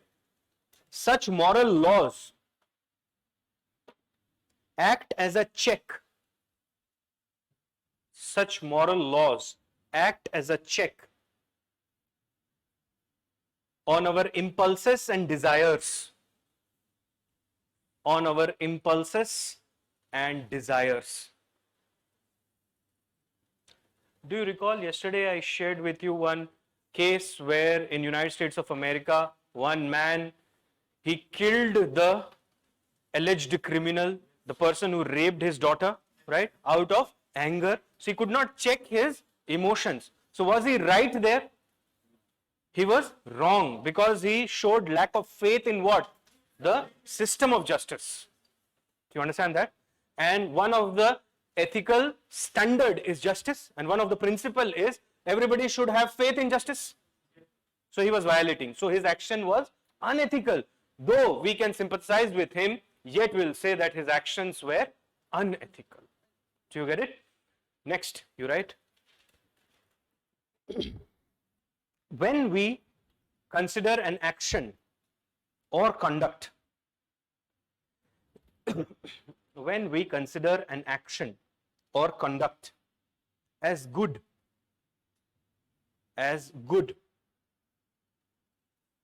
we approach it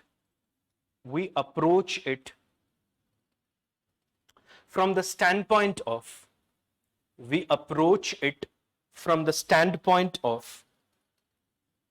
what is desirable.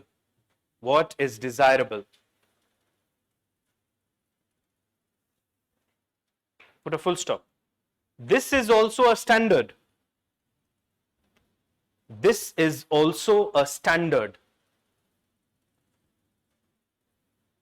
But it is a standard regarded as an end.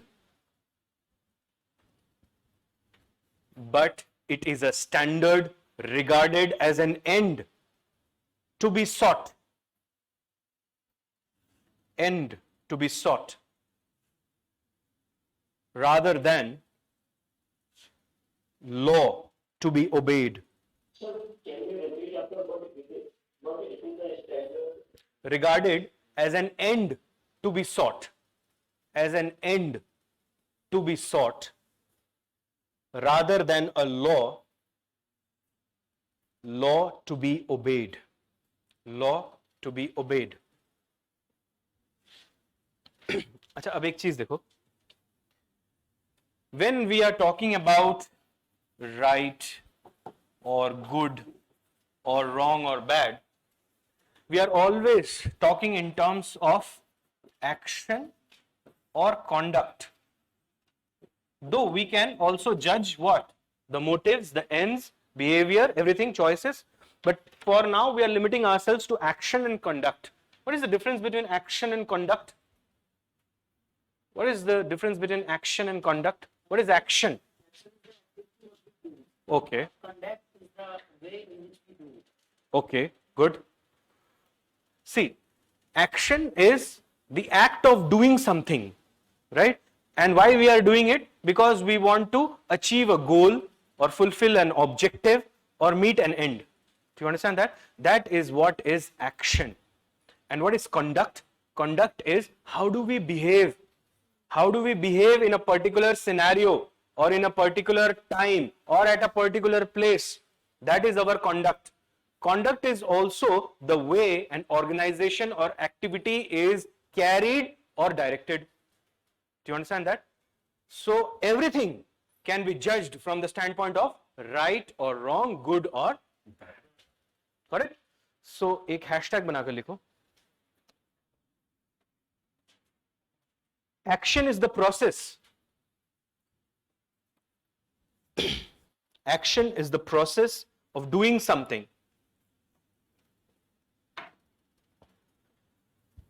Is the process of doing something, typically to achieve an end. Typically to achieve an end, goal or objective. Typically to achieve an end, goal or objective. Put a semicolon. Conduct is the manner. Conduct is the manner in which a person behaves. In which a person behaves in a particular place or situation. Particular place or situation. Put a semicolon. It is also the manner in which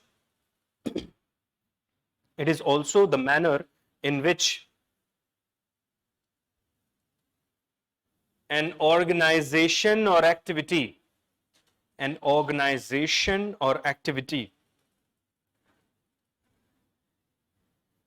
is managed or directed.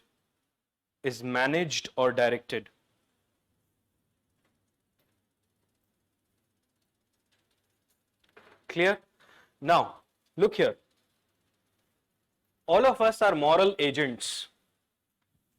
जैसे raw के agent होते हैं, वैसे हम सब moral agent तो हैं ही सबसे पहले. And all of us are ethical beings.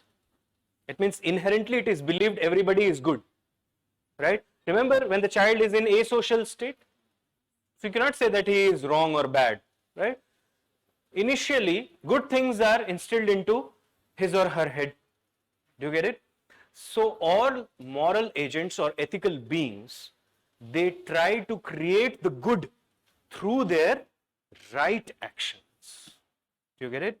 So all moral agents or ethical beings, they try to create the good through their right actions. And if you look at M.K. Gandhi, he would say that for me not only the end matters but also the path to taken to achieve that end. Do you get it? So अगर आप Indian ethical principles में आओगे, by the way, Indian ethics is more complex than Western ethics. Western ethics थोड़ा straight forward है और आसान भी है समझने के लिए. Indian ethics थोड़ा complex है, थोड़ा ज़्यादा complex है, but वो भी आसानी है एक तरीके से. Relatively थोड़ा complex है, ठीक है. कुछ ideas हैं जो आपको पहले समझने पड़ेंगे, क्योंकि जैसे हम धर्म use करते हैं as a way Dharma is not religion all the time, right? You'll understand all of it, don't worry. So you write a note. All moral agents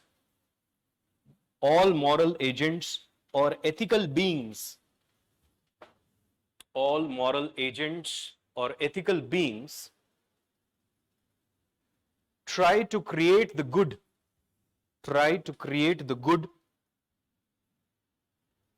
through their right actions and conduct. Right actions and conduct.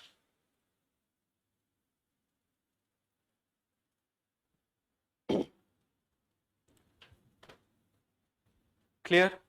Now I am again reiterating the definition of ethics, and I hope this will make now deep sense for you.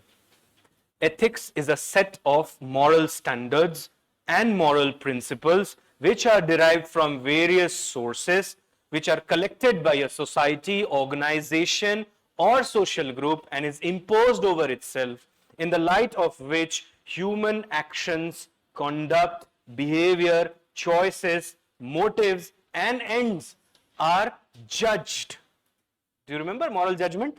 Judged from the standpoint of rightfulness or wrongfulness, goodness or badness, and you understand the difference between the right and the good. इसमें एक ही चीज है, एक ऐसी चीज जो अभी तक हमने डिफाइन नहीं किया है, and that thing is human action. Now, human action should be separated from acts of man. They are two different things, right? And in order to understand these two things, let us try to take the help of a case, right? Suppose there is a person, and this person is X, and X, he works as a, say, he works as a clerk in, say, a public department. Let us take public works department. He works as a clerk, Mr. X. One day what happens is that some antisocial elements, now you understand what is the antisocial, meaning of the word antisocial element? Some antisocial elements, they come to the counter where Mr. X is discharging his duties. And they create a ruckus there, that they want some services immediately. And Mr. X pleads very politely that they must wait for their own turn. But these antisocial elements, and because they are antisocial elements, you can understand, they drag Mr. X out of his cabin, right? And there is a scuffle which breaks out. Mr. X also tries to protect himself, though he does not pulls out any punches or kicks, but he does everything by which he can save himself. Suddenly what happens is that one of the antisocial elements, suppose it was a group of 4 people, one of them pulls out a gun and places it at the head of Mr. X. Mr. X could not understand what he should do, but somehow, because he is trying to save himself, he dodges the man and gets holds of the gun and pulls the trigger immediately at one of the person who was creating the ruckus. You get it? Now Mr. X is brought in court. You are the judge. What will you say? Guilty or not guilty? Not according to law, according to ethics. Is the case clear to each and every one of you? I give you 5 seconds to think, and then you raise your hands, and I also want your reasoning behind it. Go on. Who would like to take a shot on this? You're the judge, yes. He's, just you tell me, you are the judge. He is right or wrong? Right. He did the right thing. You remember the meaning of the word right and good? So was his action right? According to you, you have to give a judgment, right? So what will you say? Can't say. You have to say something. So what will you say? Right or wrong? No, just tell me, is right or wrong his actions? Wrong. Okay. So I'll take 5 on both sides, right and wrong. I've got 1 on wrong. कौन है जो right बोल रहा है? Okay, right 1. What is your reasoning? So can you please repeat the case? Okay, somebody is asking me to repeat the case, so I'll go very swiftly and you have to pay attention to this. There is a person called Mr. X who works as a clerk in a certain public works department, right? One day, a group of 4 people, antisocial elements, they enter the office, they go to his counter and create a ruckus. He politely says that you must wait for your turn, but they refuse and they drag Mr. X out of his cabin. A scuffle breaks out, मतलब लड़ाई होने लगती है, हाथापाई होने लगती है. Mr. X does not deliver any punches or kicks, but he only tries to save himself by pushing people away from him. In the midst of all this, what happens is one of the persons who are the people who are attacking Mr. X pulls out a gun and places the gun at Mr. X's head. Mr. X suddenly, because he's trying to push people out from his face, he gets hold of the gun in the process and takes a gunshot. And because of that gunshot, one of the 4 perishes. Now he has been brought to a court. I hope the case is clear now. Yes, go on with your reasoning. Why did you say yes? Okay, self-defense में किया गया है. आप ये बोल रहे हो ना? So it is right. Okay, now I've got 2 reasons. Just I want, how many of you say he did the right thing? अब तक तो decision हो गया ना? He did the right thing. Raise your hands. ऐसा नहीं है कि आजू बाजू को देखकर अपना decision बना रहे हो life में. So there are so many people that definitely got more than 5. But I'm just, समझ लो 6 कर लेते हैं. तो इतने तो मिल गए मुझे. How many of say he is wrong? He is wrong. Okay. Many of you. Sir is wrong. Okay. So, Because, go on. sir, the reason is because he used his conscience, not the collective conscience. Okay. Okay. So, suppose he is wrong. So, what I feel that many people are saying he is wrong and many people are saying he is right. And there are some people who have yet not taken any decision because you have not raised your hands and I have good memory. You have not raised your hands. इसका मतलब क्या है? You are in ethical chaos. समझ में आ रहा है? Decision ही नहीं ले पा रहे. मतलब ये ऐसा है कि you just tell me it's yes or no. And the answer from the other side over the phone is, I don't know. समझ में आया? It means life is totally chaos. समझ नहीं पा रहे हो कि हाँ है ना है यार कुछ तो बताओ. Do you get it? Okay. Do you want one more case to understand this? देखो केस से समझते तो अच्छे से समझ में आता है. चलो एक और केस लेते हैं. This time let us take there is someone who is Mr. Z. Now Mr. Z is sitting at a very high position. Suppose he is the chief technical officer in an MNC. This is his profile. Works as the CTO in an MNC, right? And he is being approached by another MNC. Let us call this MNC 1 and this is MNC 2. He has been approached. And because he is in the technical department, and you know modern companies, they are all tech driven, right? So technology plays a very vital role in their operations, sales, everything, management. So this company, they approach Mr. Z and say that if you leak some of the trade secrets to us and some of the technical secrets to us, or how you have designed your algorithm, if you can just tell us that, then whatever is your salary, suppose your salary is X, we will give you 10X immediate. And suppose Mr. Z, he is now under the burden of a loan. And the loan is so hefty in amount that if it is not paid, his house will be sealed. It will be forfeited. Do you understand that? And he has to take care of his children also, who live in that house. Mr. Z decides to leak the secrets, and he gets the 10x and pays off the home loan. What do you think? Mr. Z was right or wrong? How many of you say right? So wrong. Wrong. Okay. How many of you say right? My question was, how many of you say right? None of you are saying right?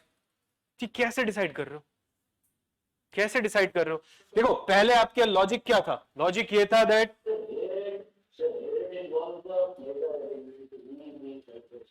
okay, look here.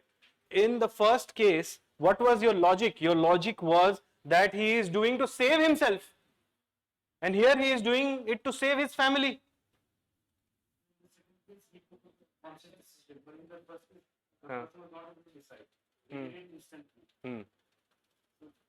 We cannot judge that, but in the second case, we thought about it and we did it. So we can Okay, good. That's the reasoning, by the way.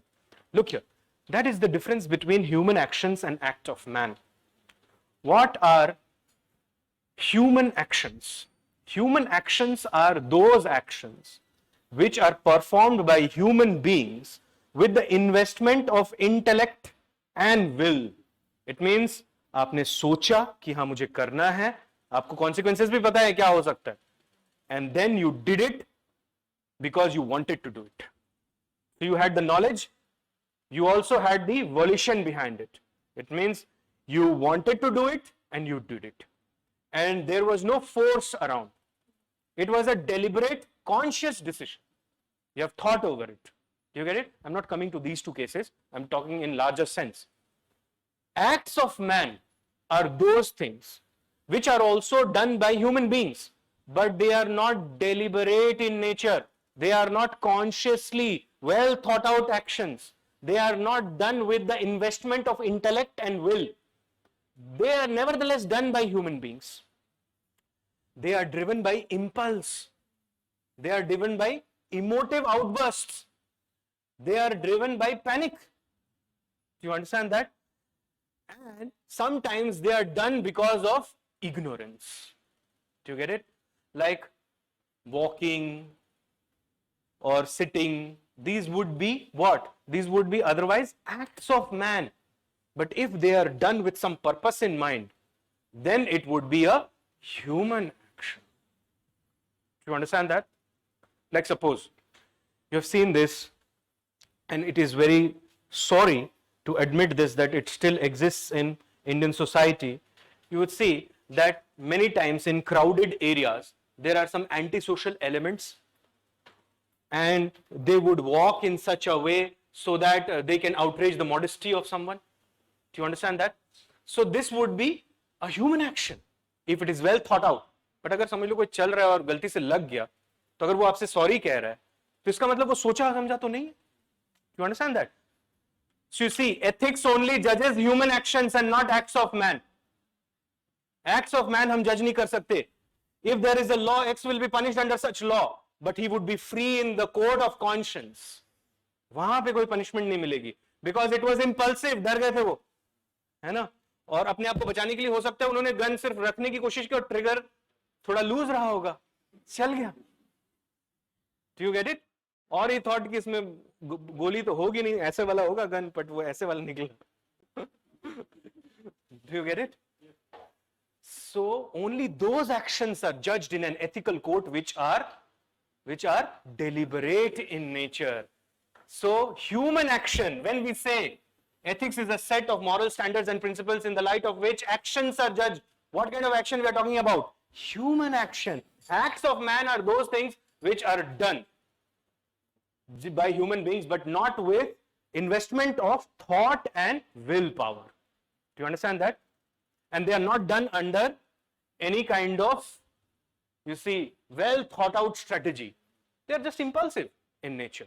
अब जैसे कि समझ लो आप सो रहे हो और एक मच्छर आकर बैठ गया आपके यहाँ पे, तो आपने ऐसे किया, मच्छर को देखा, आपने ऐसे किया, मतलब नींद पे ही आपका हाथ ऐसे चल गया, समझ लो मच्छर मर गया.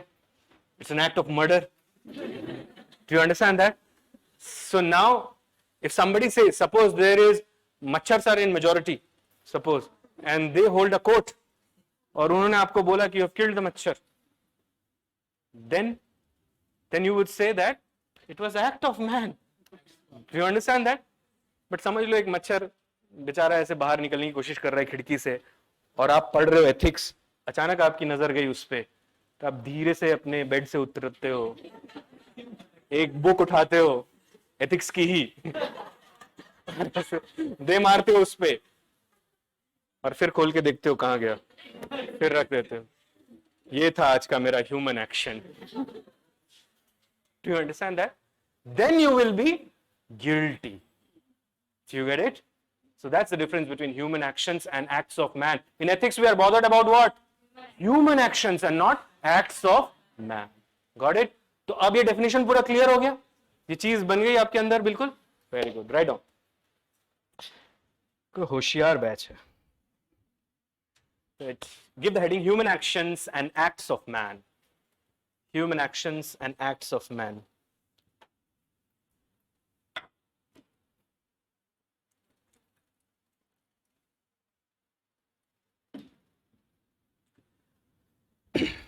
Now, under this you write, the major focus of ethics is on human actions. The major focus of ethics is on human actions. Now look here, human actions also happen to be the starting point in most of the legal systems as well. First we will check the human action and then its legality or illegality. In ethics we will first check the human action and then its morality or immorality. Do you get it? So write down, put a comma, this also happens to be the starting point.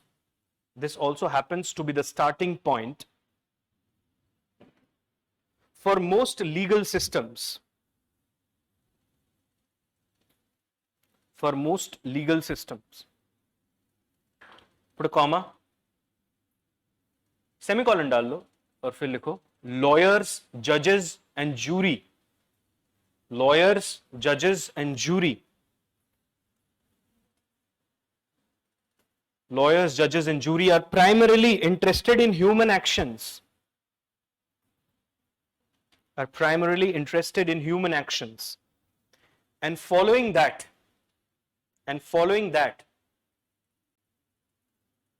put a comma, in their legality or illegality. In their legality or illegality.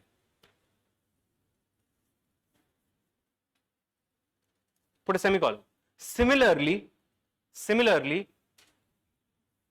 moral philosophers and ethicists, moral philosophers and ethicists.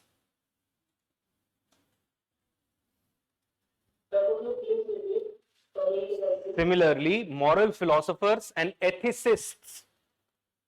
Who is an ethicist? A person who preaches ethics or practices ethics is ethicist. So moral philosophers or ethicists are also first interested in human action. Are also first interested in human action, and following it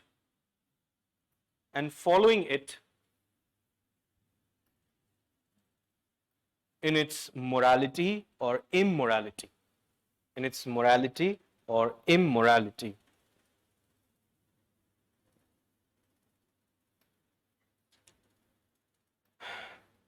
Now make a star and change the ink if you want. There's a very important line coming up. Ethics focuses on deliberate human actions. Ethics focuses on deliberate human actions and does not concern itself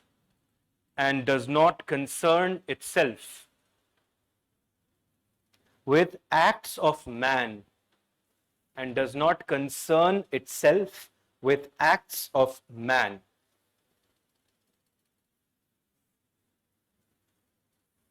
Full stop. Now you can come back to your original ink and write next point. Acts of man may not be willfully,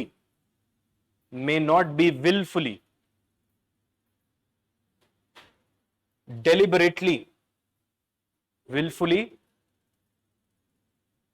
deliberately,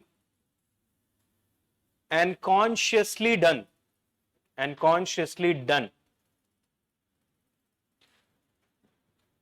but they are done by man nevertheless.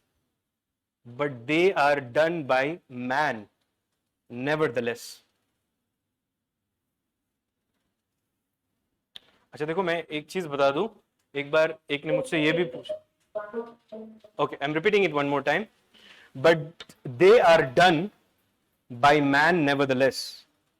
Check the sentence one more time. Acts of man may not be willfully, deliberately, and consciously done, but they are done by man nevertheless.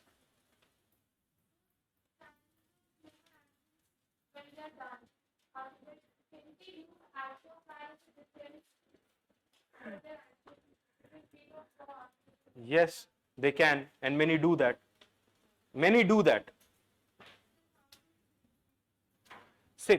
See, this happens often, right?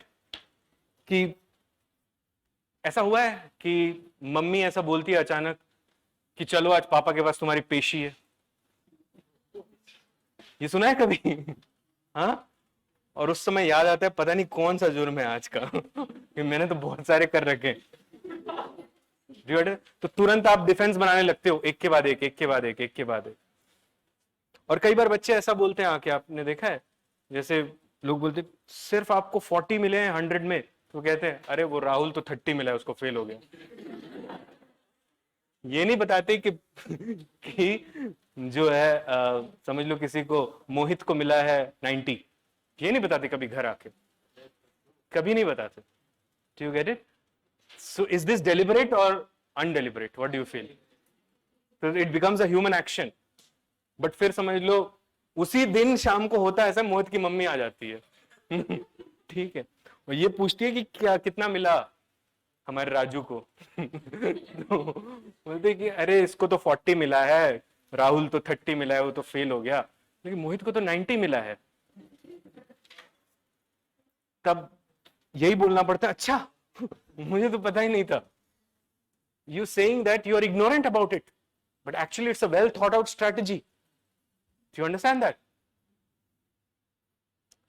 देखो, कई बार कई बच्चे क्या करते हैं, report card में भी वो गलत सिग्नेचर करते हैं, ठीक है, और रिस्क दोनों तरफ उठाते हैं, स्कूल में भी और घर में भी, और वो कोशिश करते हैं उसके बाद कि मम्मी और मैडम की मीटिंग ना हो पाए किसी भी तरीके से, और हर वो जगह जाना अवॉइड करते हैं वो जहां ऐसा हो सकता हो।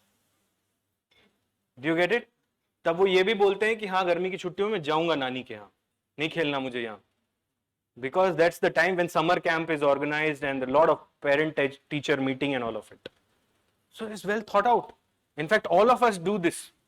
ये तो बहुत छोटे लेवल पे मैंने बताया आपको, आप हर डे टू डे सोच कर देखो, बहुत कुछ आप बोलते हो। कई बार आप किसी को बोलते हो, समझ लो कोई आ जाता है, at the signals you have seen the transgenders, they often ask for money, अब ऐसे कहते हो सॉरी आज चेंज नहीं है, चेंज तो है बट आप इतना बड़ा है कि आप देना नहीं चाहते, चेंज तो है ना, like you have a 20 rupee note but आपने दिमाग में बना लिया 10 रुपए देना है, उससे ज्यादा नहीं देना है, और 20 के साथ एक 50 भी और एक 500 भी है, तो आपको ये डर है कि निकालू तो कहीं 500 ना निकल जाए पहले ही, वो तो फिर देना पड़ेगा, ठीक है। तो ये आप अब आगे टेरिटरी में एथिक्स की। एनीहाउ, सो अच्छा जो मैं बता रहा था वो ये है कि ये भी ऐसा भी डाउट आया है क्लास में, इसलिए मैं क्लियर कर रहा हूं कि acts of man also include acts of woman. Do you get it? ऐसा नहीं ओनली एक्ट्स ऑफ मैन है।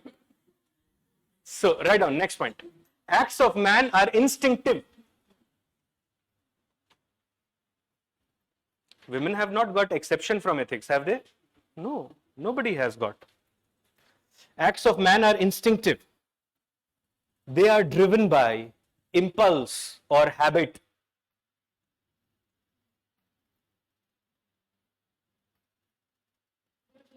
impulse or habit? What is impulse, by the way? It is an emotive outburst. ठीक है, emotion है, sudden emotion. That's an impulse. Habit, and are often performed under circumstances. And are often performed under circumstances of ignorance. Often performed under circumstances of ignorance, comma, passion, fear, etc.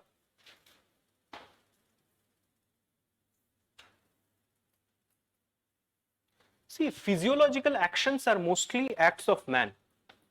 Do you understand that? Physiological actions means speaking, walking, laughing, all those kind of things. लेकिन आप सोच के रखे थे कि इस वक्त ही हंसूंगा मैं, जब इसको सबसे ज्यादा मतलब चोट पहुंचे दिल को. ठीक है, देखो ऐसे कुछ लोग होते हैं when they wait for an opportunity in life and they're looking for that opportunity.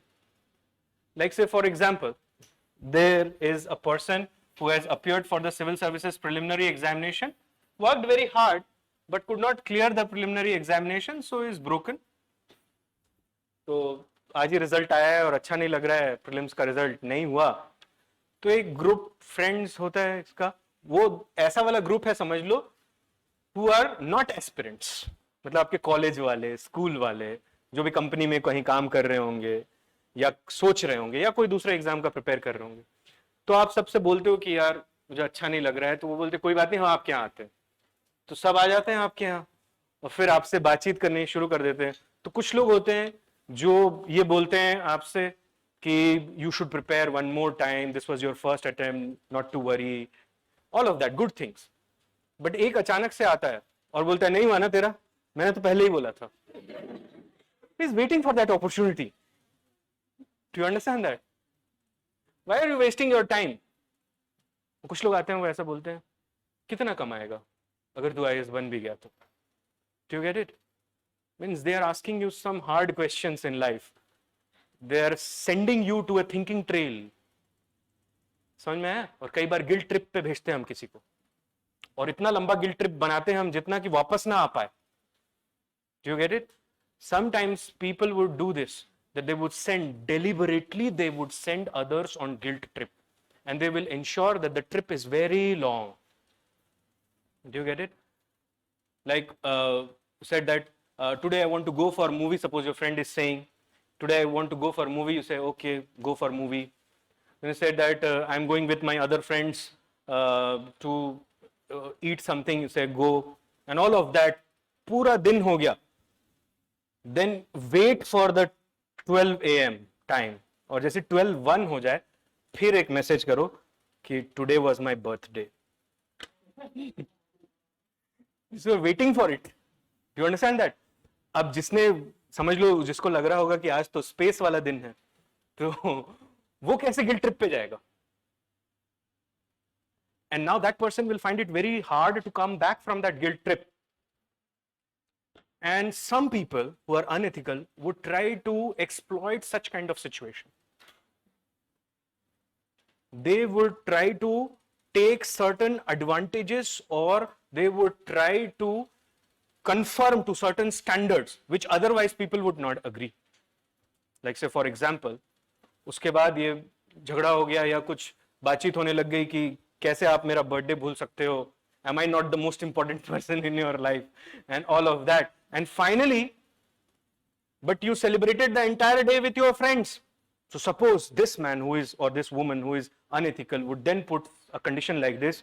The only thing that if you want to come out of this guilt trip, they would say, but they would not say it straightforwardly. They'd say, if you want to do this, actually, you have to stop talking to X. Do you get it? ये एक बहुत पुराना और एकदम polish किया हुआ तरीका है किसी को गिल्ट ट्रिप पे भेजने का, and not allow that person to come back. This is a grossly unethical act. Do you get it? Right on. most of the physiological actions are driven by impulse, or they stem from ignorance. They're driven by impulse or they stem from ignorance. Such as, or they stem from ignorance. Stem, S-T-E-M, stem, it means flow. Stem from ignorance. Like sleeping, walking, humming. Like sleeping, walking, humming, etc. Next point, you write, acts of man are those acts, sleeping, humming, etc. ऐसे कर लो. Acts of man are those acts. Acts of man are those acts that are performed by men. That are performed by men without being master of them. Without being master of them.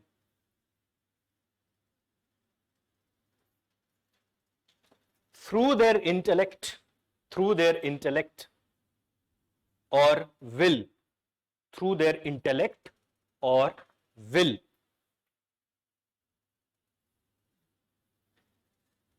Therefore, acts of man are involuntary or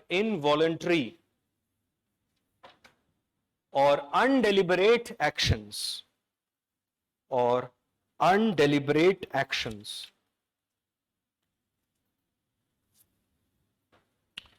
Now draw a hashtag and write, human actions are deliberately performed. Human actions are deliberately performed by men with the investment of. Now write in single inverted commas, intellect and will. Intellect and will.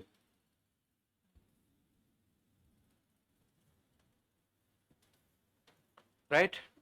Now look here, this is what moral philosophers, they differentiate between human actions and acts of man as actus humanus versus actus hominis.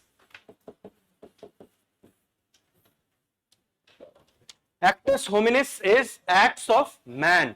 Actus humanus is human actions. It means they are deliberate in nature. They are consciously done with the investment of intellect and will. मतलब आपने सोच समझकर और चाह कर किया है, किसी ने आपको फोर्स नहीं किया इसको करने के लिए. Clear? Whereas actus hominis are, they are undeliberate. They are undeliberate actions, right? And they are not done with the investment of intellect or will. And even if there is investment, that is not conscious investment, but rough investment. Do you understand that? And they are driven by what? Impulse. Do you get it? And they are performed as a matter of habit. That you are habitual to do that. Do you get it? So, if a person is doing act of man, then there is no question of any ethical judgment, because ethics judges what? Actus humanus. Do you get it? So write down. This is what moral scholars call. Yes.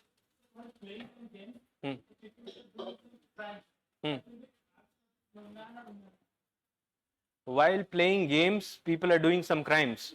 Okay, actually you're saying people are indulging in violence? Okay, violent games, you're saying. Okay, I'll come to that in a moment. Let me dictate this line. I'll come to that after that. So you write down. क्या बोला मैंने? This is what moral philosophers call this is what moral philosophers call as actus humanus. Actus humanus. In bracket you write deliberate human actions. Deliberate human actions. Close the bracket. And actus hominis. And actus hominis. In bracket you write undeliberate actions. Undeliberate actions. Close the bracket. Put a semicolon in, right? Ethics is bothered with only what? Actus humanus. Ethics is bothered with only actus humanus. Clear?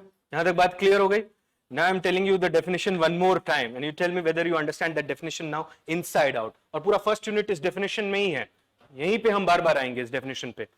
Ethics is a set of moral standards and moral principles which any society or organization or social group imposes over itself, and in the light of which human actions, can I say now, human actions, behavior, choices, conduct, motive and purpose are judged from the standpoint of right or wrong, good or bad. अब ये definition रहेगा आपके साथ? No need of cramming it. Do you get it? So now a greater question needs to be answered, and this question is that what constitutes human action? We understand what is human action. Human action is something which is deliberate in nature. But before I come to this, let me address his question. He said that while playing some video games or say some games where you use weapons and all, and there are also some games where you do rough driving, right, and all of it. So are they doing something which is unethical? Well, you see that if they have the knowledge that what they are doing and they are willfully doing it and they also know that it's not harming anyone. Do you get it? But you see, an entire ecosystem is dependent on such games, financially dependent on such games, because say the app developers, those who are making the content for the game, and if it is not hurting anyone, till that time it is right and you are doing it consciously. But if that is having an impact on your thinking and you are becoming aggressive, you get it, and you cannot understand that, then it would be an act of man because it's impulse driven. If it is human action, then only it will go to the court of ethics. You get it? ऐसा होता भी है, आप देखना कि जो जैसा काम करता रहता है, because Aristotle said what? We are what we repeatedly do. Excellence is then not an act but a habit. So जो करता रहता है बार बार वो वैसा ही हो जाता है. Like say for example, if somebody is interested in thrillers, somebody is interested in, जैसे कि जासूसी किताबें होती है ना, बस वही पढ़ना उसको पसंद, तो सब पे शक कर रहा होता है. तो जो जैसा है वो वैसा ही हो जाता है. Do you get it? One who always like to watch action movies and all, so that person will be he will be impressed by fast cars, fast bikes, gunshots and all of that. Do you understand that? Because that is what is giving him pleasure. Do you get it? So ये वैसा ही है, act of man है, human action वो देखना पड़ेगा. अच्छा चलो, now put your pen down and look here. We'll now try to understand that what constitutes human action. We understood that ethics is only bothered with what? Human actions. And human actions are what? They are deliberate and consciously done with the investment of intellect and will. Do anyone force someone to do this? No. It is done by the person with his own freedom. Do you get it? So there was a debate very early, say in the first millennium, that what actually constitutes human action. It was the Italian Dominic Friar, priest, theologian, jurist and moral philosopher, his name Saint Thomas Aquinas. And you know there are several convent schools also in his name, Saint Thomas, right? So Saint Thomas Aquinas, He wrote a book. It was his monumental work, which is Summa Theologica. And in that book, he highlighted that if these three conditions are met, then that action is a human action. And it is a fit case for ethical judgment. Do you get it? Now, what are these three conditions? The first condition is there has to be some knowledge. Second condition is that there has to be some will or volition involved.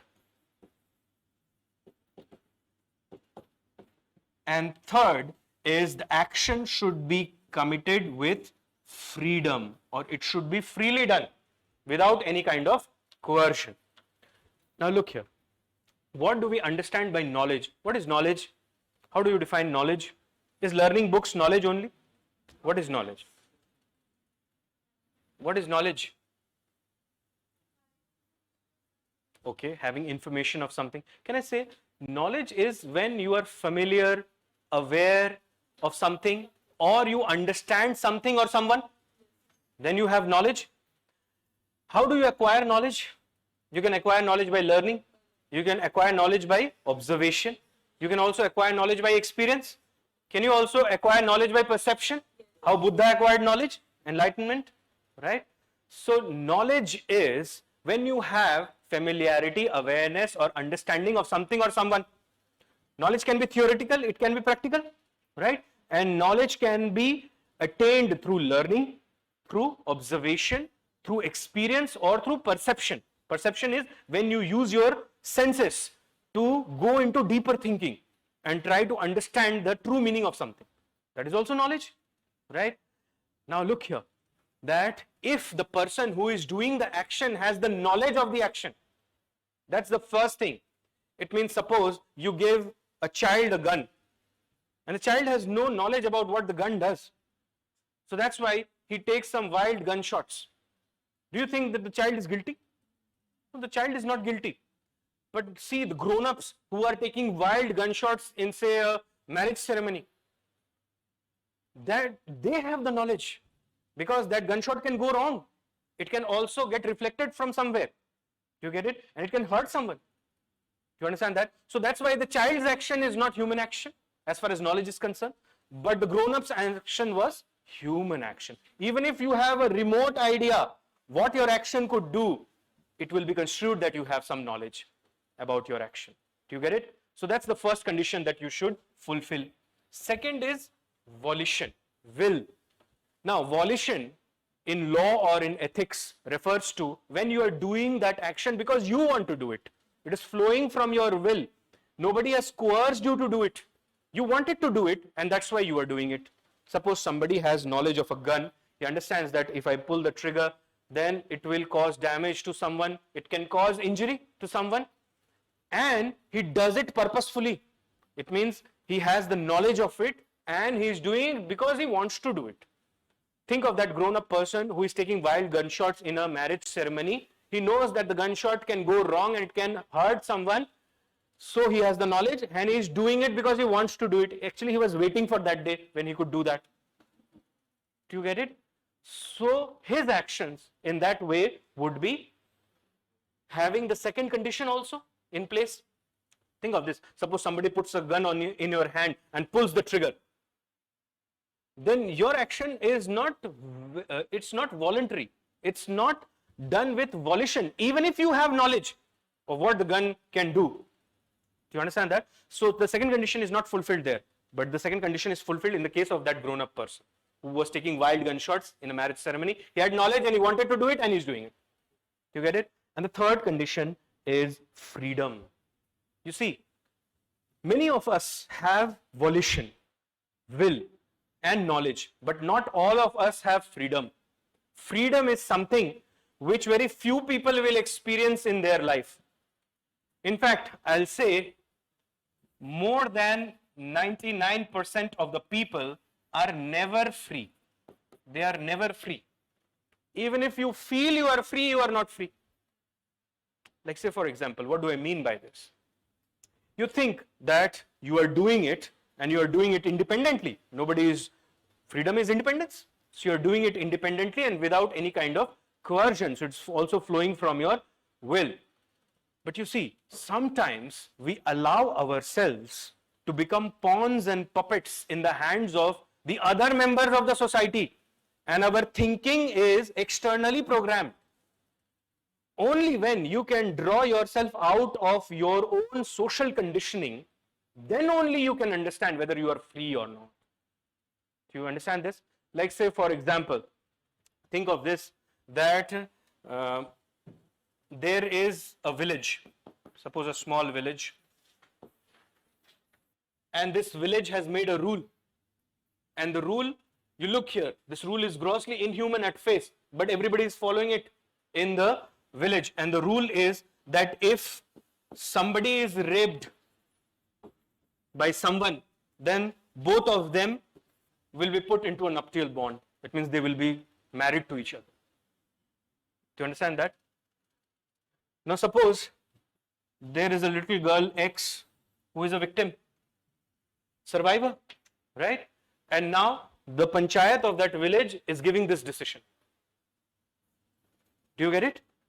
Now think of this, that you are also a member of the Gram Sabha. You understand the Gram Sabha? You are also a member of the Gram Sabha, and the Sarpanch and the other panchas, they are giving their decision. And suppose this is the victim. Suddenly your conscience calls you, drags you where? To the ethical world, and tells you that what are you doing? You are giving your consent to something which is grossly inhuman. So people have knowledge of this law, they are voluntarily doing it, and they're free. Most of them will say, nobody is forcing me, I'm doing it on my own.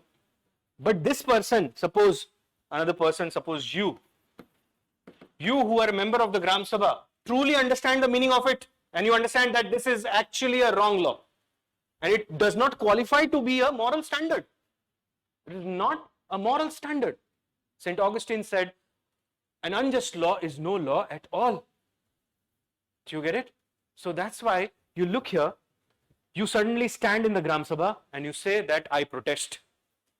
I protest. In fact, full compensation should be paid to this person, and we should work for her rehabilitation. Because you understand that it is a lifelong trauma. Rape is a lifelong trauma. And you can understand that a lot of effort has to be made in order to rehabilitate that person in the society, isn't it? It's just a girl. You can imagine that the whole life is pending in front of her. So it is not only physical harassment, but it is also constant mental harassment every day. Do you get it? So if you understand that thing, then only you are free. Do you get it?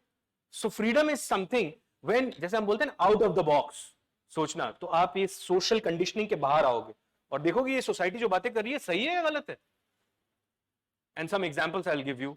Pandit Ishwar Chandra Vidyasagar, Raja Ram Mohan Roy, they all were free actually. Do you understand that? That's why I said that nearly 99% of the people, they are never free, because their thinking process is either it is shaped by some social organization, religious organization, political organization, or some other organization or some other person. Do you understand that? They're actually not evaluating the things on its merit. That is what is freedom. So St. Thomas Aquinas in his Summa Theologica says that only when you have knowledge, will and freedom, then only your action becomes human action. Most of the people have knowledge and volition, but they do not have freedom. They feel they are free. They are not free. They will never be free. They cannot be free because they do not understand the meaning of freedom. Do you understand that? Like, say, for example, you see that in Indian marriages, you'll see one thing, that the husband and the wife, in most cases you would see that either one of them, they would be compromising. They would be compromising and they would calling it mutual happiness. I'm doing it because she will be happy. I'm doing it because he will be happy. Do you understand that? But it's not actually mutual. The word mutual means what? It means from both sides and from everybody's, or in both participation and both's happiness. But here somebody is compromising for somebody else's happiness. So are they free? They are not free. They are slaves of the dictation of the relationship. Is it not? No. If it is not having freedom, then it becomes actus hominis, because it does not fulfill all the three conditions. Husband and wife is there. So, for example, wife is compromising. So she does not have the freedom. Because She does not have the freedom. But she has the knowledge. She has the will. So whatever she is doing, that will be act of human. No, it will be nothing. According to Saint Thomas Aquinas, it would be ill human action or ill-developed human action, because all the three conditions are not met. But because there is knowledge and will, some amount, so we cannot call it acts of man or acts of woman as such. There's something in between of that, because life is not like 1 and 0, right? It must be something in between also. So it will be something there. Do you get it? But it is moving towards, maybe with time, she would realize and she would move more towards freedom, or she would move away from freedom. It could be anything. Do you get it? So that is what is freedom. Do you understand that? The meaning of this is free from dominance. That is what is freedom. Do you get it? So only when you have what? Knowledge, you have volition, and you have freedom, then only your action constitutes as human action and becomes a fit case for ethics. Now, who will be free?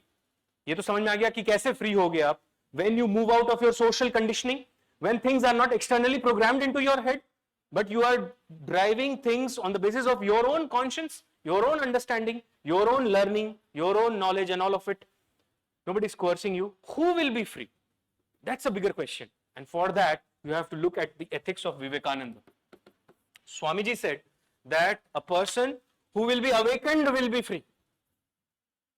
Have you read his quote that never stop, rise and awaken? Have you seen that? He said that stagnation is death.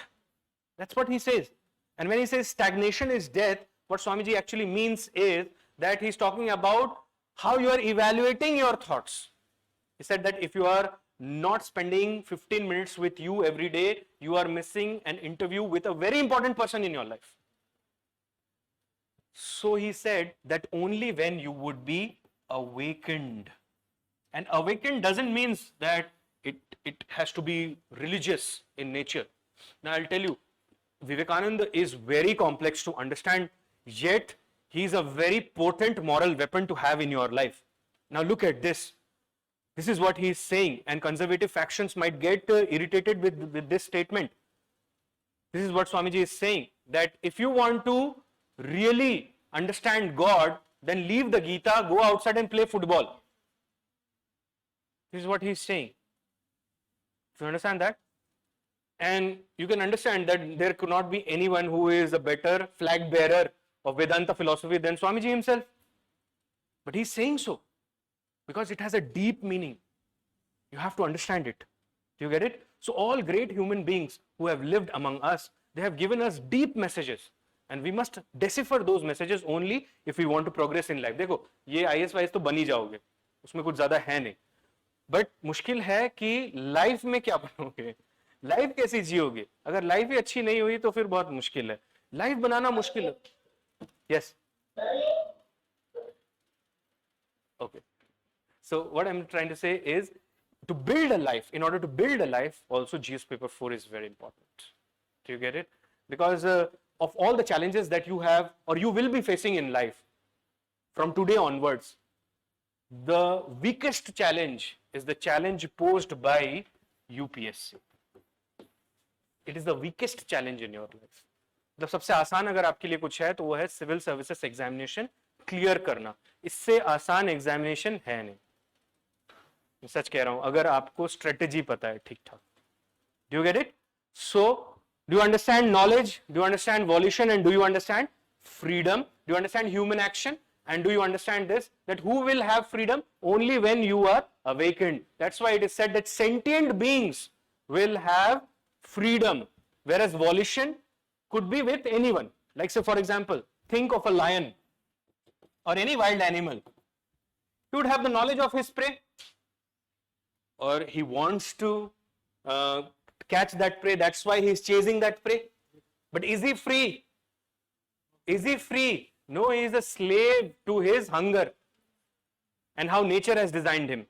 He has no other choice. Has he other choices? Can he eat grass? No, he has no other choices. But human beings are sentient beings. हमारे पास हमेशा क्या होता है? Choice. ये याद रखना. Life always gives you choice. Come what may, wherever you are. Even your examination gives you choice. आज भी आपके पास choice है, पढ़ना है नहीं पढ़ना है. अभी भी choice है, लिखना है नहीं लिखना है. ये भी choice है, UPSC करना है नहीं करना है. Do you get it? So choices. Similarly, in ethical universe also, every time you will encounter with choices. Like say, for example, you have fed yourself completely and you are properly fed up. And now what you have extra food with you. And there is someone who is hungry on the road. You have the choice to give it or to store it for next time so that you do not have to earn that food packet again. Do you get it? So life always gives you choices, especially in ethics. Ethics is full of choices. The choice between the right and the wrong, the good and the bad. So write down. So I have a question. Yes, go on. Good afternoon, sir. Good afternoon. So, with next to India, this question, when entering into possibilities and activities, be it a receiver of the service or the giver of the service, Okay. will these actions be covered under the act of human or human actions? And if these actions will be covered human actions, will they be ethical or unethical? Okay. With respect to both the giver and the recipient. Got it. Now, you are referring to prostitution. Let's take it to a higher level and think of traffic in human beings. Do you understand that? Now, prostitution, if you see that if it is done under duress, coercion, obviously it would become an act of man because there is no will or freedom involved in it. Somebody is forcing you to do that. So in that case, the giver of the service, that person will be free from ethical judgment, right? Similarly, if you see that some other person who is the acceptor of the service, if any of these things is lacking in it, then his action will also be construed as an act of man. But most of the times you see that those who are indulged in this activity, they are not doing it willfully. They are forced by circumstances or by economic necessities. अच्छा एक चीज देखो, somebody say that they are free, but economic compulsion is also a kind of compulsion. You get it? That's why there is a great debate that goes on that should prostitution be legalized or not. Some countries have legalized it, some countries have not legalized it. So it's a, In India, it is legal, right? yes? Prostitution is legal in India, right? And No. it is not a complete ban. No, it is not legal in India. It But is, there are certain exceptions, like in public places, and such like there's been. yes, it is not permitted under law, but yes, there are social loopholes in India. What I can say. So, if I have to write it somewhere, what will I write? Is prostitution legal in India or is it illegal in India? It is not legal in India, and because it is not an organized activity. See, the point is that if you look it from state to state, then in some states they are thinking of giving it a legal status.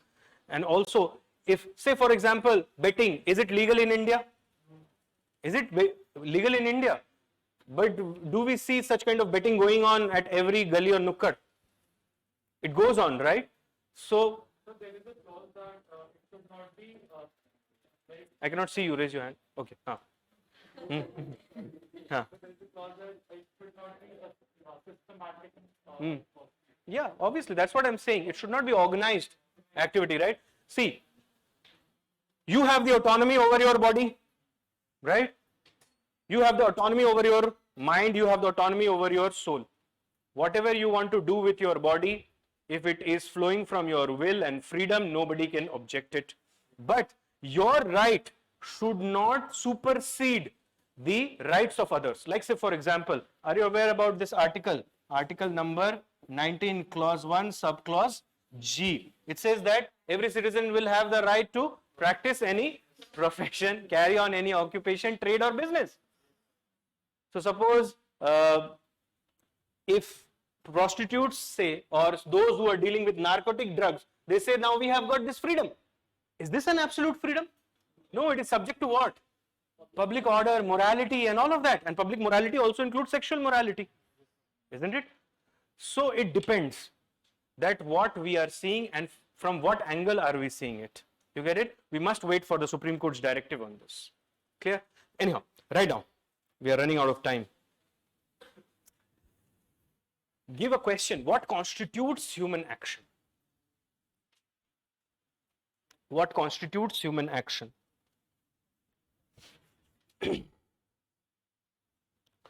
According to Italian philosopher, theologist and jurist, according to Italian philosopher, theologian and jurist, Saint Thomas Aquinas, Sir, please repeat once. according to Italian philosopher, theologian and jurist, Saint Thomas Aquinas, an action is a human action. An action is a human action if it fulfills three conditions. After that, you put a hyphen and write as ABC. A. The person should have knowledge. The person should have knowledge of what he is doing. The person should have knowledge of what he is doing. B. The action should flow. The action should flow from the person's will. Action should flow from the person's will. And C. The action must be freely performed. The action must be freely performed.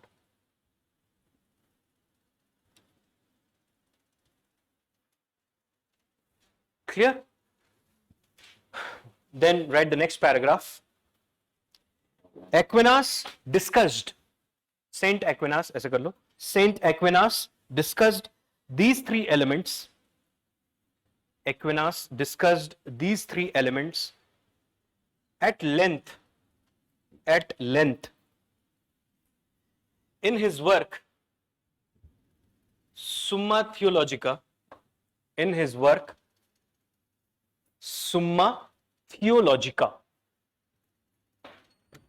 Put Summa Theological into double inverted commas, and after that you do this dot. Because there are more things to say about Summa Theologica. After that you write, if any of these elements is not present, the action is not a human action. The action is not a human action. And therefore, such an action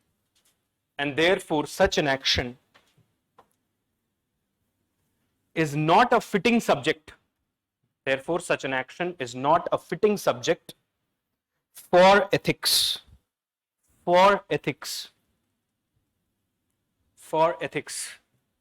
Now look here. So can you repeat it often? Not a fitting Case for ethics. Not a fitting case for ethics. What should I write for this? It is actus what? Humanus. Now look here.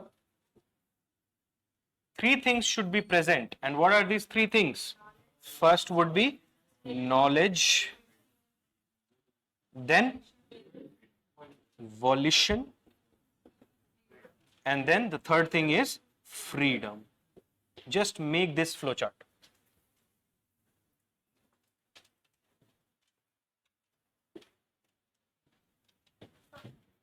Hmm. Hmm.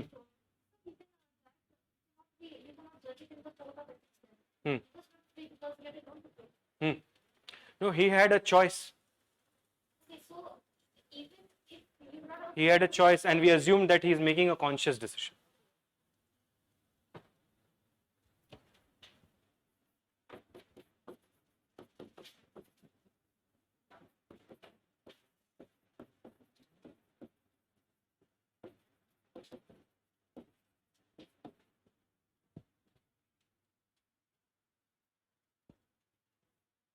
Okay? Now, write down. We'll try to define this knowledge and all these things in more detail. So, write down. Write in bullet forms. First bullet, knowledge is familiarity. Knowledge is familiarity, comma, awareness or understanding. Familiarity, awareness or understanding of someone or something. Of someone or something.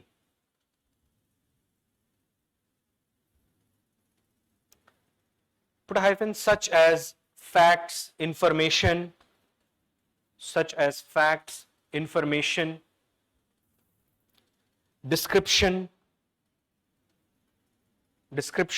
facts, information, description, skills, etc. Full stop. Knowledge refers to both theoretical and practical understanding. Knowledge refers to both theoretical and practical understanding. And practical understanding. Put a full stop. Knowledge is acquired through. Knowledge is acquired through learning, observation, perception, and experience.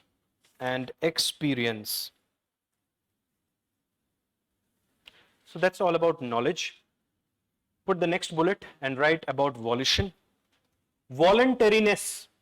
Voluntariness means the action must flow or proceed.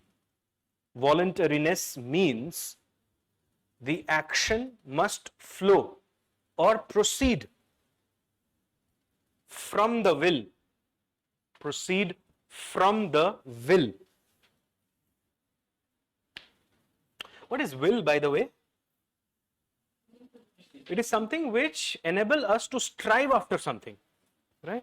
So put a full stop and write, it is will, and put will in single inverted commas.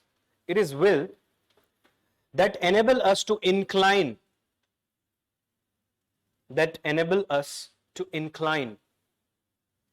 or strive after an object. Incline or strive after an object. Now look here, some actions can directly flow from the will, while some can flow indirectly from the will and will commanding some other faculties that we possess. Like say for example, consenting is something, an action which is directly flowing from the will. But walking is actually a physiological action, but it could be commanded by will.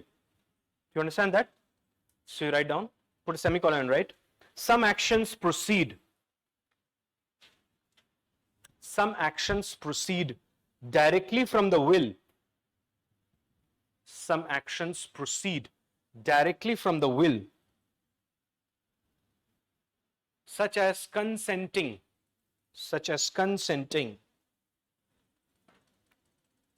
Put a comma, while others indirectly while others indirectly through higher faculties, through higher नहीं, other faculties ऐसे कर लो, through other faculties commanded by the will, through other faculties commanded by the will. Put a hyphen and write such as thinking,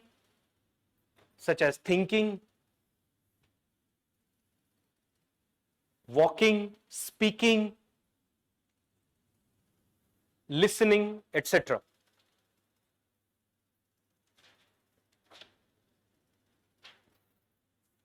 Put a full stop. The will is the cause of human actions.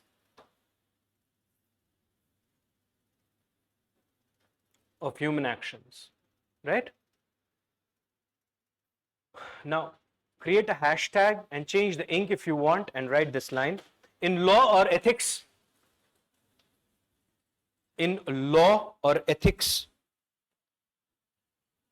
voluntariness is a choice.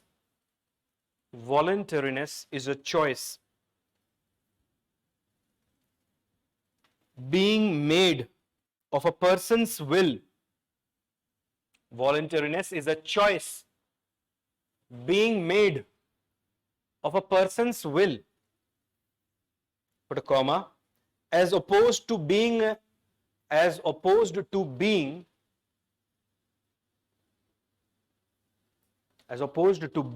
a result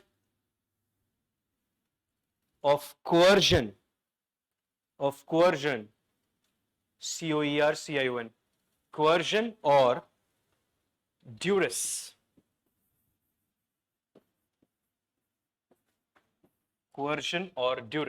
This also means compulsion. Now make a star and write this line. Although some actions are voluntary,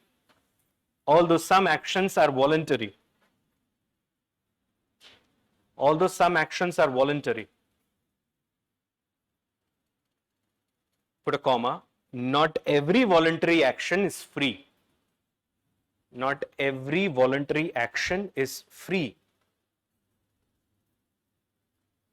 Do you get that line? Next bullet, you write, come back to your original ink. Nobody actually has free will.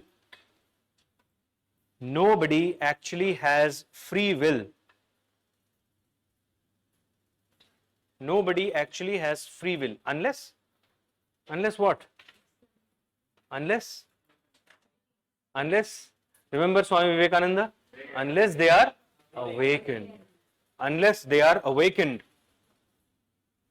And this is the aim of Swamiji's ethics. If you look at his ethics of renunciation, which is a type of ethics we'll learn, you'll see that he's only hammering this point. Awaken, then only you will be ethical. Put a full stop and write, an individual may think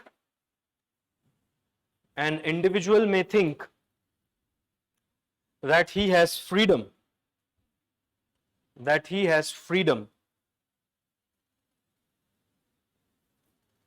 but in reality, such freedom can be an illusion.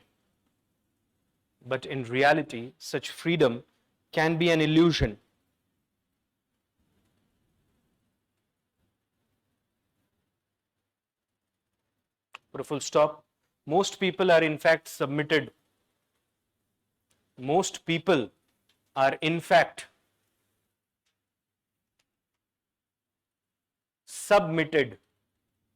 to external programming.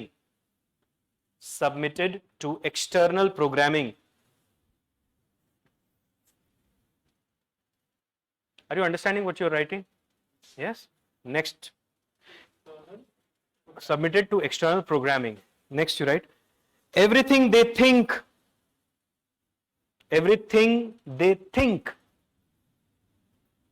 do, imagine, or appear to choose. Think, do, imagine, or appear to choose is actually put in front of them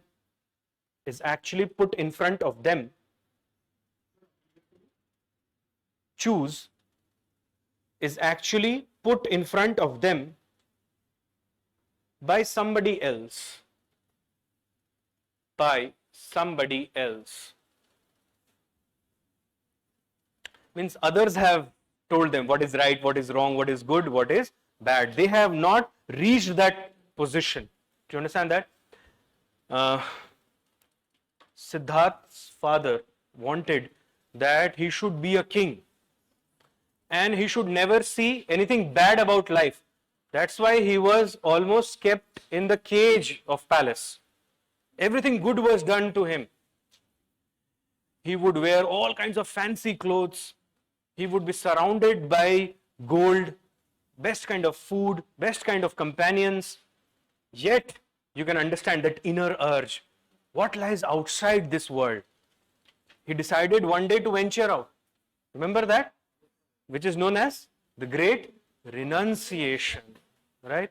Only when he strived for a long period of time, when he came back, then only one day he got enlightenment. So it was a long run process. 6 years he had to wander from one place to other place. Then only he understood what is life. Right? That's why he is known as the light of Asia. And then, have you seen that the Buddhists do this? They would rotate some drums, right? It is actually a repetition of Buddha, what Buddha did. It is Dharma Chakra Pravartan. Do you understand that? And you would say that it's the wheel of Dharma. Dharma means ethics here. Do you get it? So you must understand. And Buddha does not give you a ready-made strategy that this is what you have to do and you will also become Buddha. He just gives you a path, the eightfold noble path. Remember that? And he says that just do this and then you will become Buddha. So again, a very important ethical icon of India. Write down. A question likho. When all of us have volition, when all of us have volition, when all of us have volition, in bracket you write will, close the bracket, why we lack freedom? Why we lack freedom? And what is freedom called? Free will. So in bracket you write free will. Close the bracket, put a question mark.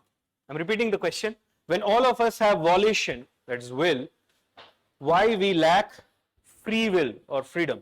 Right? That's the question. And what is the answer? What is the answer?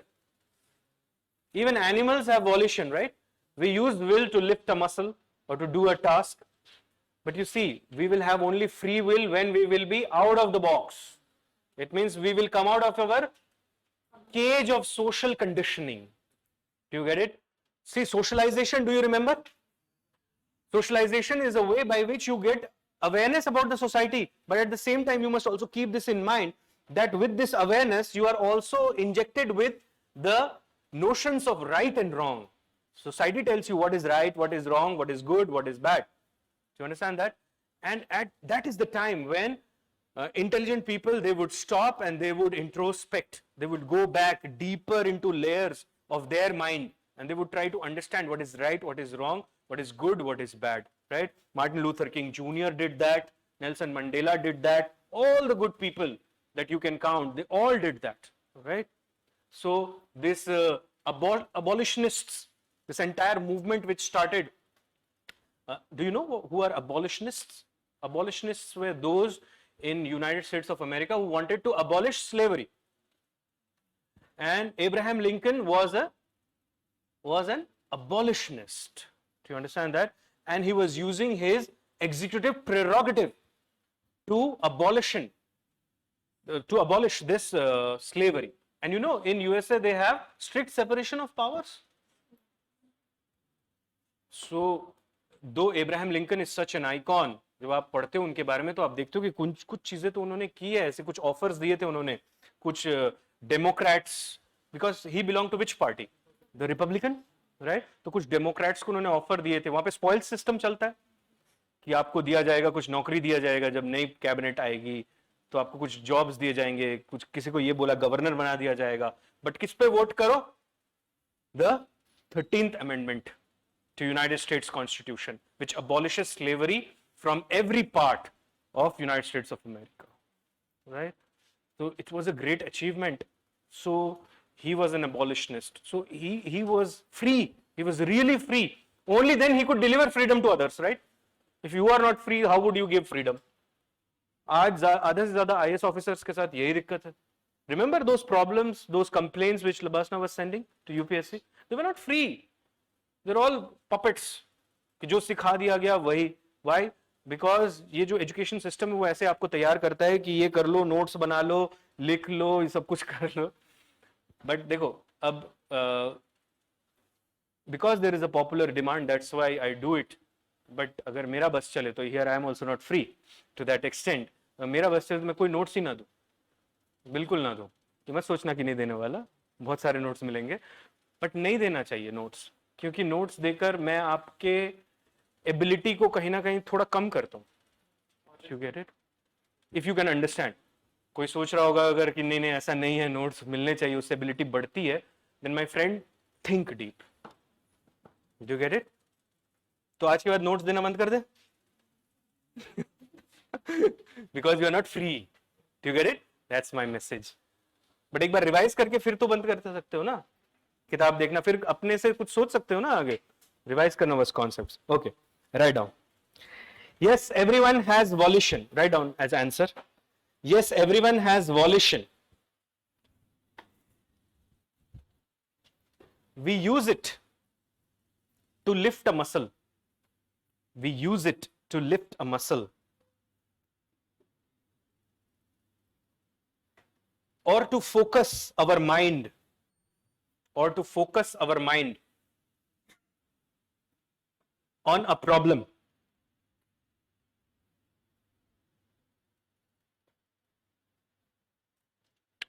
Put a semicolon और एक question उसी में continuation में लिखो. Can we use volition to access free will? Can we use volition? Can we use volition to access free will? Put a question mark and write. Continuation में लिखना we can, put a comma, but only if we obtain the knowledge. But only if we obtain the knowledge that defines the parameters,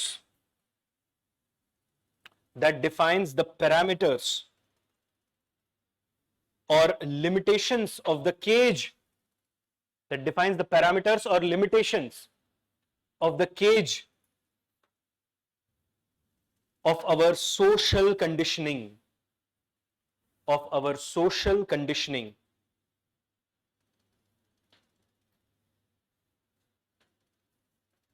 and can then learn to think, and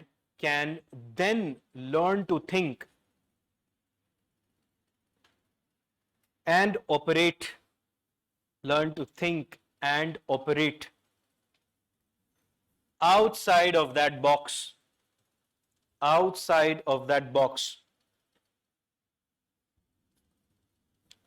देखो बहुत सारे लोगों के पास तो violation भी नहीं होता. Forget about free will. So the moment you get volition, your journey towards the free will has started. Whether you want to undertake that journey or not is an altogether different question.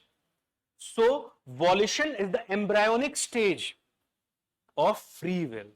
Do you get it? So make a hashtag and write, volition is the embryonic stage. Volition is the embryonic stage of free will. Is the embryonic stage of free will. Put a semicolon and continue that point. Free will is something. Free will is something most people do not have. Most people do not have. Can never have. Can never have, and cannot possibly understand, and cannot possibly understand.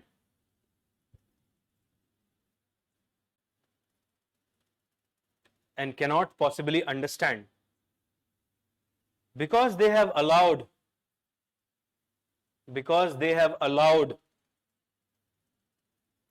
themselves to become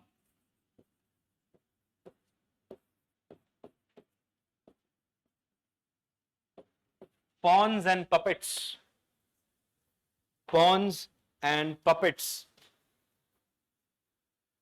for other people, or society at large.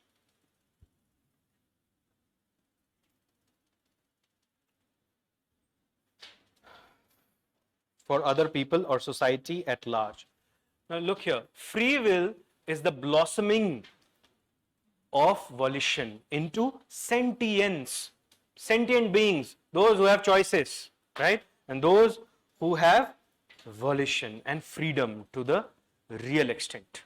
So make a star, change the ink and write, free will is the blossoming of volition. Volition into sentience. Okay.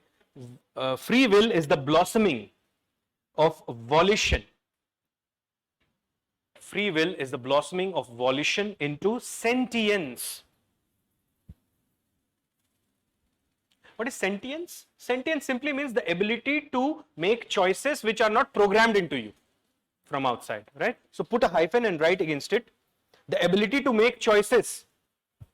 The ability to make choices that are not programmed, into a person,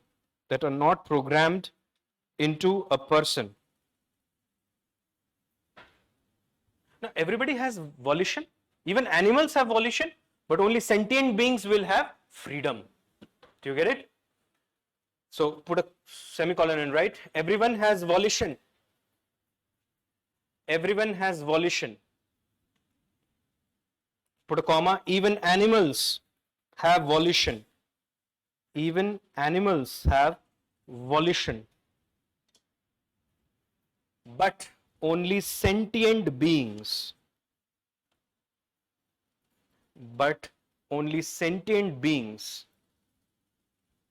Can have freedom.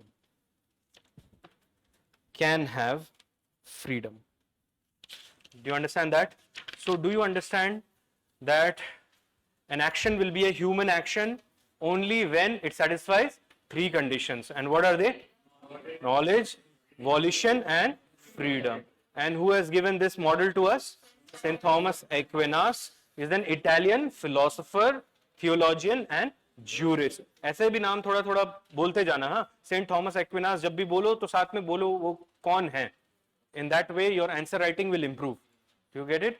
And he wrote a book and that book was Summa Theologica. Do you understand that? तो आप देखोगे कि ये बहुत सारा ethics जो है modern world का वो Summa Theologica से भी inspired है. Clear? Now, as I told you that from today onwards you will get a self practice paper for your answer writing. तो आज से आप अपने answer writing की शुरुआत करना जरूर, नहीं करोगे तो पछताओगे. But anyhow, look here, आज का क्वेश्चन मैं आपको बता देता हूं. अब बताओ, आपने कुछ रिवाइज नहीं किया अभी तक, कुछ पढ़ा भी नहीं है, जो भी स्पेंड किया टाइम अभी यही किया है. अब देखते हैं इसको लिख सकते हो कि नहीं. मैं ये नहीं कह रहा परफेक्ट लिख सकते हो कि नहीं. All I'm saying is whether you can attempt this question or not. Okay, so the question is something like this. It has three parts. First part is, what is ethics? Can you write? What is the utility of ethics in society? Can you write it? What is the utility, by the way? To maintain social, right? Systematically differentiate between human actions and acts of man. Can you write it? बताओ क्या मुश्किल है इसमें. सबसे आसान paper और सबसे ज्यादा रिवॉर्डिंग है. ठीक है, बस क्या चाहिए आपको? हर दिन dedication and practice. So never miss this. इससे एक फायदा और होगा कि आप ऐसा लिखते जाओगे ना, तो इसी को पढ़ लोगे अगर लास्ट में तो भी रिवीजन हो जाएगा.